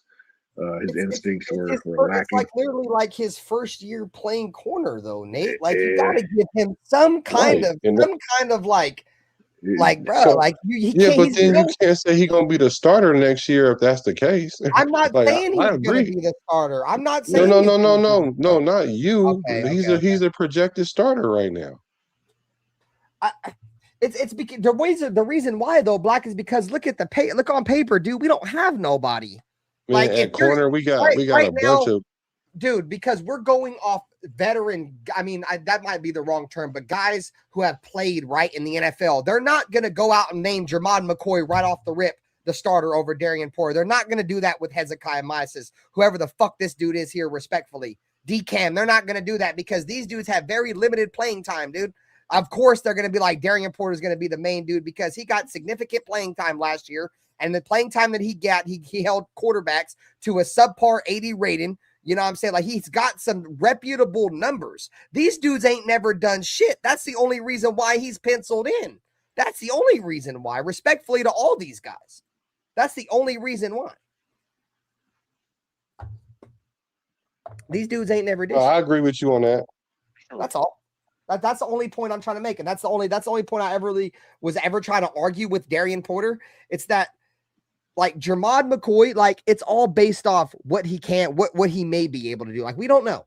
Hezekiah Mysis, what he may be able to do. We don't know. We know, I feel like Teron Johnson's probably one of the surefire guys we have that we know he's going to come in and probably be better than Darian Porter. He may even be better than Eric Stokes. He's that good at a slot corner. You know what I'm saying? But D-Cam, we don't know because he ain't really played for us at all. You know what I'm saying? He's got very limited roles. And if I remember correctly, he was getting cooked. So, I mean, it is what it is. But like I said, the what's the word? The foam will rise to the top, whatever the hell the shit is. All that shit will rise. The cream will rise to the top, whatever. Come here in a couple of weeks. You feel me? And I think that's probably the biggest room that's going to have the most competition is going to be that cornerback room, dude. So Darian Porter was a 54.4 PFF defense grade. Caillou was a 51.9. The difference is Caillou had 6 pass deflections, Porter had 3, and then Caillou had 3 interceptions, Porter had none. Caillou had 40 that's PFF tackles. though, bro. PFF, everybody knows, take that shit with a grain of salt. I'm going over quarterback passer rating allowed. No, that's not the only thing. That's not the only thing that you graded by, but you don't have to. A lot to of players take it. have good PFF grades, but are no good. No, you got to break it down to. I'm not trying to shit on your take, bro. Sorry, dog. No, you can if you want to, but what I do know is you can take the PFF grade out or whatever. I'd rather have a corner that got 3 interceptions versus none, and I'd rather have a corner that got 6 pass deflections. Caillou Blue Kelly had 3 interceptions, but gave up the highest passer rating in the National Football League out of 160 plus eligible corners. Black. What do you mean? But we're not justifying any of that. They both was equally garbage. No, they weren't as equally garbage. One gave up a subpar 80% quarterback rating, and the other one gave up like 130%. Okay, all right. So why did he end up? So how did he end up in the low 50s then, bro? I don't know because that's why he had no pass deflections, he had no interceptions. I don't work for Pro Football fucking. No, because I'm telling you why. Because he had no interceptions and limited pass deflections, bro. And that's all. I mean, Caillou Blue Kelly has played corner his entire life, college and the National Football League. Darian Porter's played corner for 1 season. So, I mean, it is what it is. I ain't making excuses. So he had a sub. So what did Darian Porter have? It was like he allowed like an 86 or an 84.2 quarterback rating when targeted. And the only person higher than him was Eric Stokes, who allowed an 81 point something, which was number 1 in football. Eric Stokes had the lowest quarterback rating allowed in football last year, and Darian Porter was only 5 points off of that.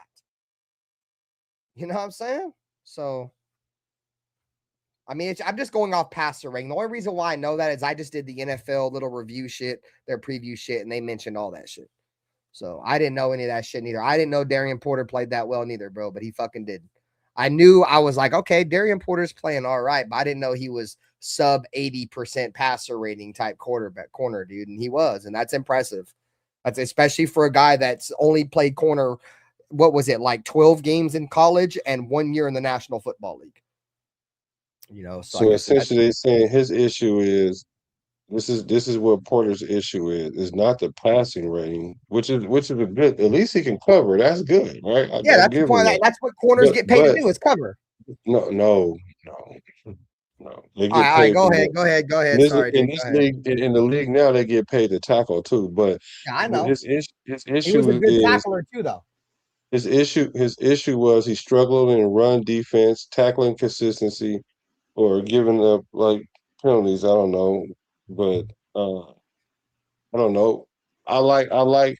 With that being said, it's easier to teach tackling than it is to cover. So Yeah. Tackling is a lot of fundamentals, dude. I mean, coverage is too. attitude. But I've said this before. In my honest opinion, you guys can argue with me if you guys believe I'm wrong.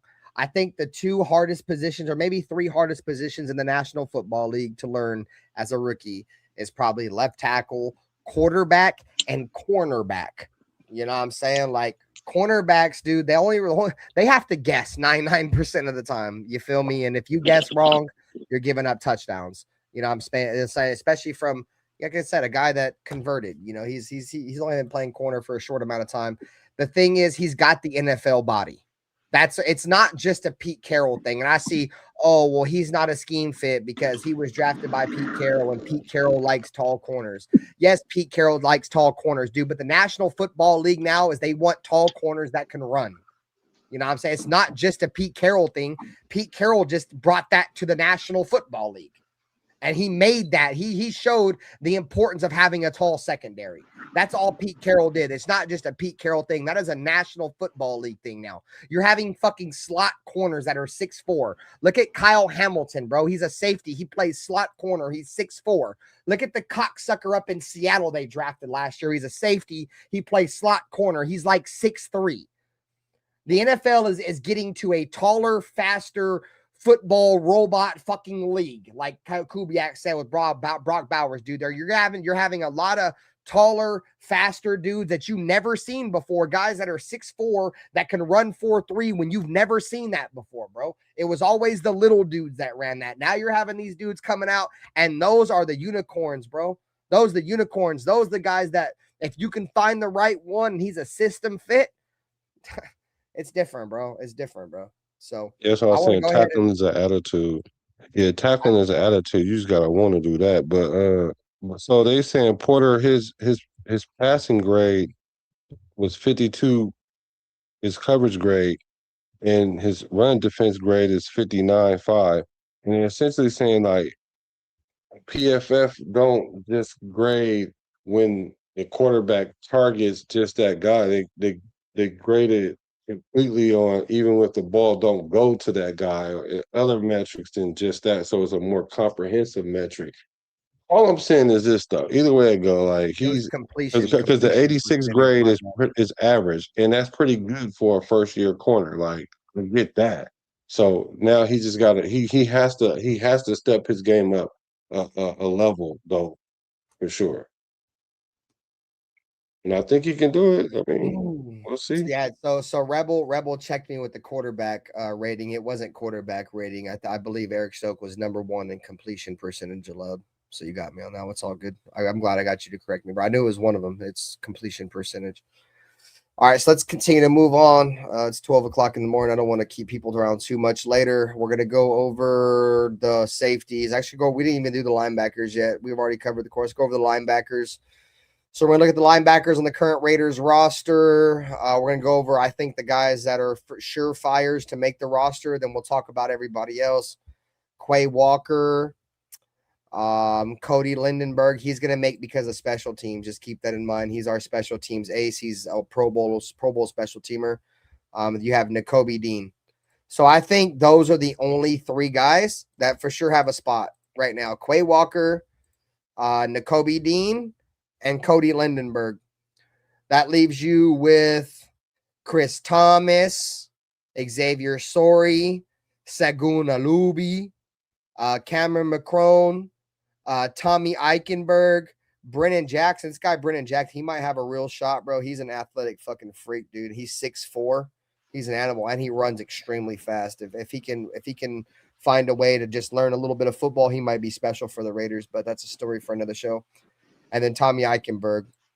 So would you guys agree with me that the surefires are Quay Walker, Nakobe Dean, and Cody Lindenberg? Yeah, and we gave Alubi some money, I think, to come over here from the Colts. Not a lot, but yeah, you're right.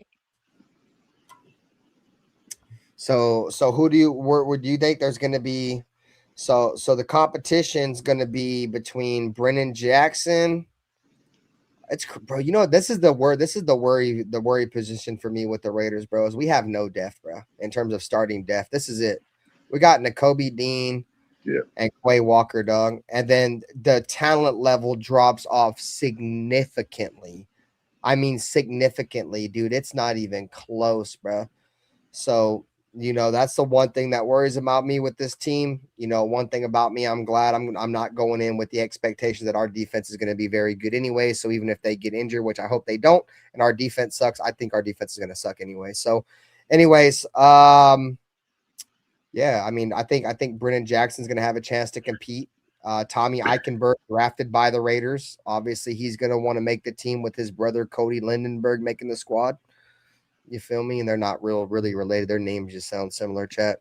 Sorry. Oh, we didn't even do the receivers. That's what made me remember the receivers. Okay, yeah. See, I'm kind of all over the place. Sometimes I need a little bit of direction, so we haven't done them either. We all missed it. No, yeah, you straight. All right, so it's alphabetical order, so it's probably at the end. Yeah. Yeah, you're right. It's because it's the position by order. It's all good. It's whatever though. I ain't tripping. All right, so linebackers. You guys have making any argument for any of these guys? It's probably just a fucking shot in the bucket with who else makes the team, right? Yeah, I hope we grab somebody. Von Miller? I mean, he's an outside linebacker though. I mean, I ain't gonna lie, bro. If Von Miller was down to come to the Raiders just to rub it in the Broncos' face for the jig, bro, I would snatch him up, dog. I ain't gonna lie. Just to see if possibly there's something left there, dog. 10 sacks a season for sure. If he wants to play here, bro, I would grab him, but that's just me. Nick Ngakoue. So yeah, let's talk about the receivers, bro, because I feel like that one is probably gonna have a little bit more of a. So who's the Rebel Raider? That's Raiders. That's Raiders Unleashed. Raiders Rebel. No, wait, no. Oh, the Rebel Raider. Oh, he's the homie. He's been following my page for a long time. Why? No, because Unleashed said that wasn't him, and I'm like, y'all have similar names. Yeah, their names are similar. Yeah, that's why. That's why I thought you were talking about Raiders Unleashed. Yeah, it's hard to it's kind of confusing me now that I think about it. All right, anyways, let's move on. Shout out to Raiders Rebel and the other Raiders, because Raiders Rebel, Raiders Unleashed name used to be the Raiders Rebel, bro, or some shit like that. And then we already had the Rebel Raider that was already around, bro. So their fucking names are just I'm getting confused, goddammit, you son of a bitch. My brain ain't good. I got what you got. I know what you're saying. Talk about goddammit. All right. So, anyways, wide receivers. All right. So let's go over the obvious consensus guys that I think are probably going to make the roster. All right. You guys can argue with me if you guys want. All right. So we're gonna have Trey Tucker. Okay. Jalen Naylor, Dante Thornton, Malik Benson, and Jack Besh. That's who I got. You guys got any debates on that? That's pretty much what we agree. I think that's what we agreed on the other night. No. Who again? So we got Trey Tucker, Dante Thornton, Jalen Naylor, Malik Benson, and Jack Besh. That's who I feel like is probably going to make the roster. But you got 5? I think that's 5. Yeah, I don't know. I think we might keep 5 or 6. I don't know. Shedrick Jackson, you don't think he'll make it? Nah, I think Shedrick Jackson's a feel-good story, dude. I don't think he makes the team. I hate to say that sounds kind of fucked up. I do like Shedrick Jackson, but we got a lot of guys that I wouldn't say a lot, but we got at least 4 guys that are better than him. So if he makes the roster it's probably going to be because he beats out a Malik Benson. You know what I'm saying? And from what I'm hearing, Malik Benson looks the part. So if that's the case, I thought he could take Thornton's spot. what up, Fina? What up? What, Malik Benson taking Thornton's spot? Well, yeah, that, and then Jackson can take Thornton's spot. Man, Dante Thornton is for sure making the squad, man. Man, he started all the games last year. Like, started hella games already. Shout out to the chat, man. Drop the like button, subscribe. Appreciate y'all. I mean, I'm interested to see what Shedrick Jackson can, because I feel like the one spot that's going to be available is the Malik Benson spot. That's that. If there's any competition, it's going to be competition with Malik. And from what, like I said, I'm only going off what I've heard of from guys that are at minicamp and watching the Raiders. Malik Benson's running away with this shit.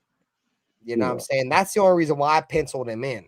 Now, if Shedrick Jackson can go out there and cook some shit, maybe that changes. Brandon Johnson, Chase Roberts, maybe that changes. EJ Williams, which I think EJ Williams may have a shot to, if he don't make the roster, he's probably going to be on the practice squad, like old buddy, the running back Himby, because he's from Indiana. I think the Raiders are going to try to keep him around. But outside of that, bro, it's just a spit in the pan. You feel me? Like, yeah, bro, I was confused, Raider Mike. Like, I fucking, my brain capacity can only work so fucking much, bro. When I'm trying to do shows and trying to think of what a motherfucking name is, bro. Like, when I was younger, my brain used to be able to do that, bro. I have a fucking old brain. My brain is a stupid brain. You know what I'm saying? You guys ever seen Scary Movie and they cut the dude's brain open and he's like, opens up the brain. It's like, this is your brain on drugs. That's my dumbass brain type shit. You feel me? So I couldn't comprehend exactly what was going on in the chat. But man, I love y'all boys. Hit the like button, subscribe. We're going to be back live tomorrow night, 8:30 p.m. with the homie Severe Raider and Afakasi Raider, talking all things Max Crosby. So, all right, man. So Dante Thornton, I'm excited to see what he can bring in year 2. But this is a very weak wide receiver room. But that's going to bring competition, I think. Like, I think obviously Trey Tucker is going to be your number 1 receiver. Jalen Naylor is going to be your number 2. My question is, who's going to win that slot job, bro? Because Jack Besh isn't a slot wide receiver, bro. He's not a slot. He's an outside receiver, bro. Like, he can't really. I mean, I don't know, bro. If what you guys are saying is true, which is not true, but let's just assume that it is true that he can't get any separation. Like, I just go off what the report said, Black. That's what they said. I know, and they say a lot of things, but let's just assume that they're right, though. Okay. To get him open, then you put him in the slot. Like, you don't have to be a slot receiver to be put in the slot.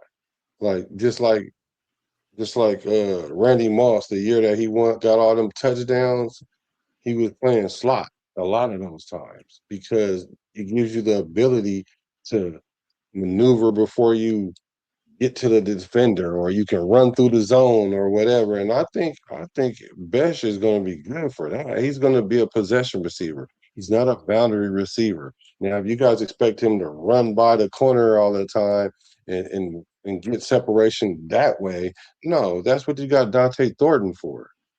Create that. But when we talk about slot wide receivers, though, Black, like the majority of the good ones are option route wide receivers in the slot and choice wide receivers in the slot, and he's not good at that, bro. No, he's not, bro. He's not enough. But that's not our offense. Our offense we don't know. We don't know what our offense is. Yes, like, I hear you. Well, we don't know. I know. We're just assuming off of how he coached in Seattle. We don't know what it's going to look like. I'm not assuming nothing. What his expectations are. Bro, he's not about to come in and change all his stuff around, bro. He's not. Bro, he's not going to come in and change, was the slot wide receiver for the Seattle Seahawks last year? I guarantee it wasn't a dude that was 6'2" that couldn't even fucking move. When he ran, he was running in mud. Okay. Jack Best can't move, bro. Like, No, I'm not you're trying saying to hate. that. I seen You it. ain't I even really seen watched it. him, bro. What do you mean? I never can't. watched him. I do play-by-plays for the fucking Raiders every game last year. What do You you mean I must didn't not have. fucking But, watch it? but you also think that AOC is good, so I already know you don't know what you're talking about. So you're But judging my Jack opinion Best, on a wide receiver because of my Jack judgment Best, on the quarterback. Okay, Jack Best, bro. It is bro. what it is. I ain't gonna argue about So it. is Jack Best a good blocker? Yeah. Since you watched him, He's a good blocker. Yeah, he's solid. He's okay, solid. so that'll get him on the field already. So Even if he we can't get drafted a wide separation. receiver in the second round to block. Oh my Fuck gosh! outta So now here, you act bro. like he can't catch, even though he caught You 20 can't create passes out of separation. 29. If you can't create separation, So, you're so, not going to have the so how did opportunity he to catch? catch the ball. So how did he catch 20 passes then if he can't get open? Oh, you caught 20 passes and you were a He only second got round thrown pick. to You want me to give 29 him fucking times. balloons? You want me to He give him balloons? he got thrown to 29 times. So what are you talking about? He won most of his battles. Bro. He's ass, dog. He's No, ass. you're saying that. Bro. Coaches and scouts around the league had him coming out of fucking college as a tight end, Black, and we drafted him in the second round to play wide receiver, bro. Like, what the fuck are we doing? Let's draft another feel-good story. You know what I'm saying? He's got a backstory that's pretty fucked up. I'm done with that, bro. I'm done with experimental players. I'm done with feel-good stories. And this is no disrespect to him and what his family went through. At that, I'm just saying, bro, the Raiders have a fucking history of drafting projects and fucking guys with feel-good stories. And I feel so bad for how he came up in his life. I'm over that, bro. And Jack Best is that guy.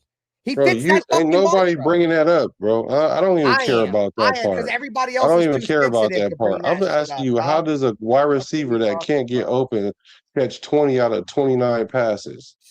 Because he came in at the end of the year when the Raiders season was over. He been playing all year. All right. No, he wasn't playing all year long. All right. Okay. All right. What do you mean? All right.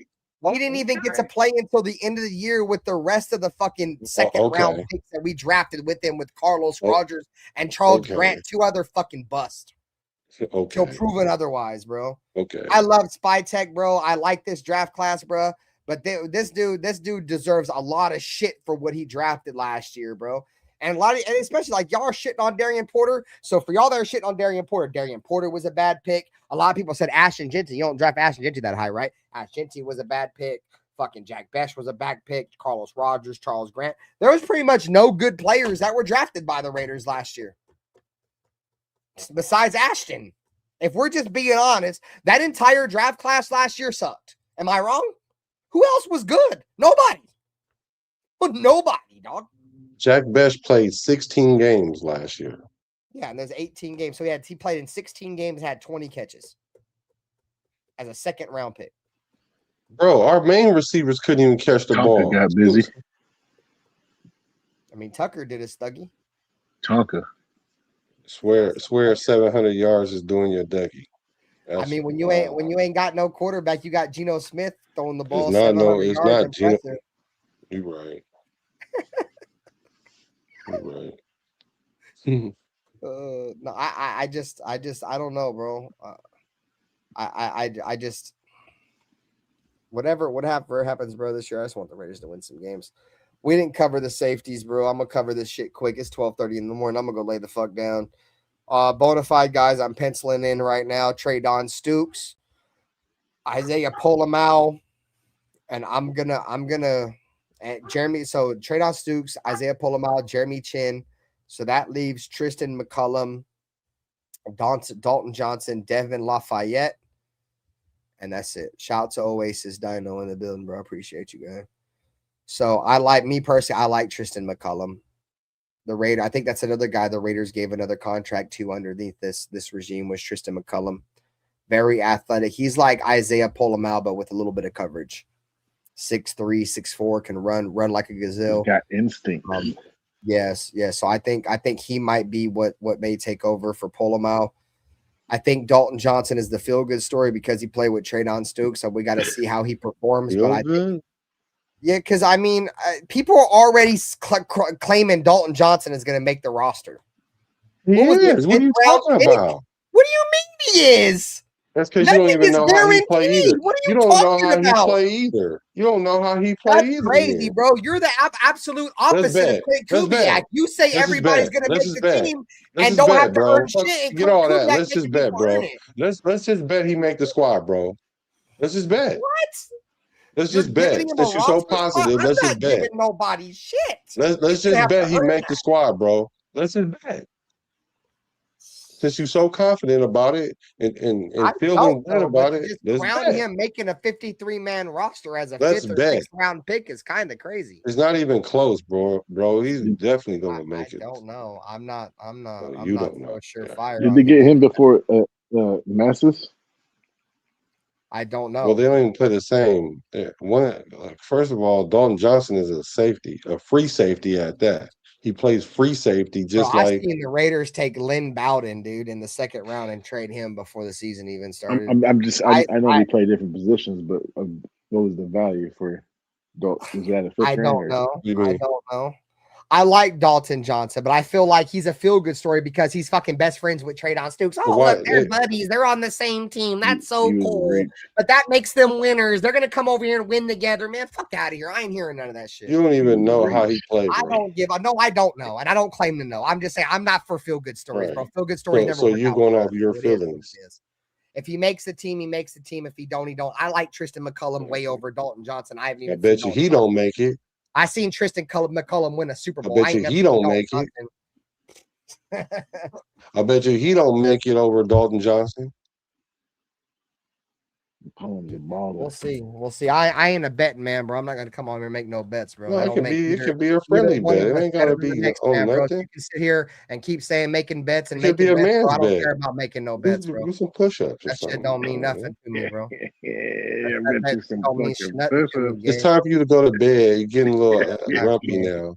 Well, so you over here trying to say we can make bets on shit. That shit don't mean nothing to me. You the one talking about he ain't gonna make the squad. I'm just saying. I that know. you I'm wrong. just saying I don't fuck with feel good stories, bro. Feel good stories never work out for us, bro. The only Dalton Johnson. The only reason why anybody even talks about Dalton Johnson because he's a Traydon Stooks teammate.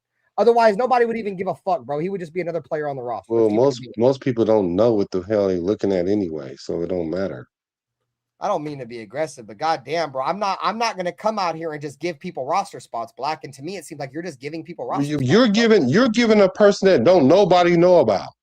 What are you talking about? Nobody knows about Tristan McCullum. Maybe you don't know about him. That's whatever. your fault, bro. I bet you don't make the squad. While you over there being loud, I bet you he don't make the squad. And Dalton Johnson does.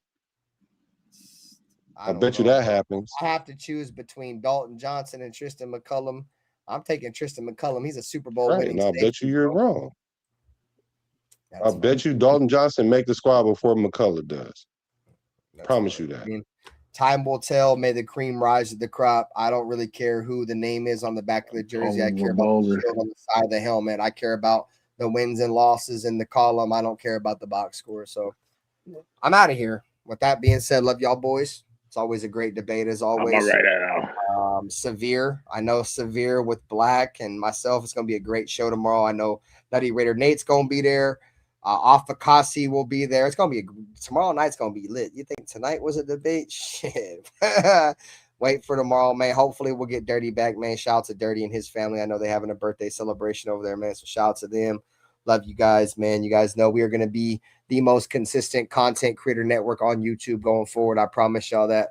I'm coming on this bitch. I'm gonna put my all my effort in this shit right now. I'm locked in. And yeah, man, y'all ain't gonna regret it, bro. We got plenty of shows lined up all weekend, plenty of shows lined up next week. Me and Black working some shit behind the scenes, some debate shows. Yeah, I'm sure you guys are gonna love that too. We've had plenty of that tonight. And you know, we've already got motherfuckers in the chat like this is getting good. You feel me? Like it's plenty of that coming, man. Plenty of that coming, bro. So you know, Black, it's always love debating with you. You feel me? Even though, you know, sometimes they get heated, but it's all love. It's my guy. Nutty Raider Nate, my boy was hiding underneath that motherfucking war room table all night. You know what I'm saying? But made some great content tonight. Got all of his takes in, you feel me? Said his piece and didn't bend on nothing. And you know, that's what we lean on a little bit, man. So Severe said you better do your homework tomorrow, Black, man. So we excited. Bro, don't take what I said and don't take what I said and try to flip it back on me. Hey, chat, y'all know what time it is, bro. It's all love. Yes, We will be back sir. tomorrow night, gang. You guys have a great rest of your night. 8:30 p.m. Pacific Standard Time, 10:30 Mountain, Yes, 11:30 p.m. Eastern, and 1:30 in the a.m. for my boy Afakasi Raider, man, who's gonna be It's pulling all up. love, Severe. I'm looking forward to it, 1:30 brother. p.m. for Afakasi. Love y'all, boys. Peace, guys. Have a great night. Hit the like button. Okay. Which team, by colors alone, is identifiable around the world? The autumn wind is a raider, Which team, by slogan, commitment to excellence, pillaging just for fun. just win, baby? He'll knock you round, All those things then upside down, are the Raiders. and laugh when he's conquered and won. When you have great coaches, then after you have great coaches, you get great players. You have a great organization, and you tell them one thing: just win.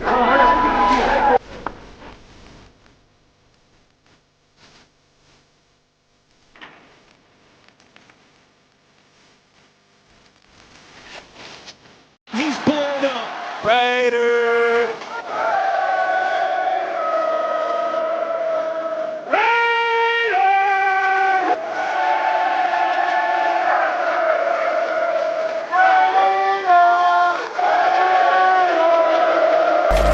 Just win, baby.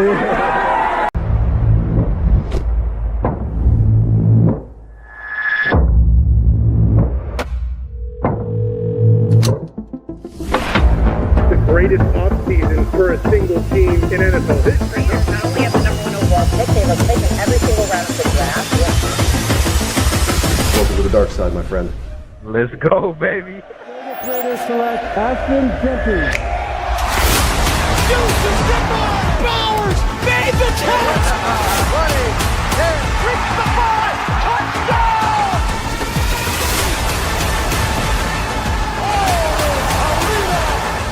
Over the middle, flush up in the air, after picked off by Mack.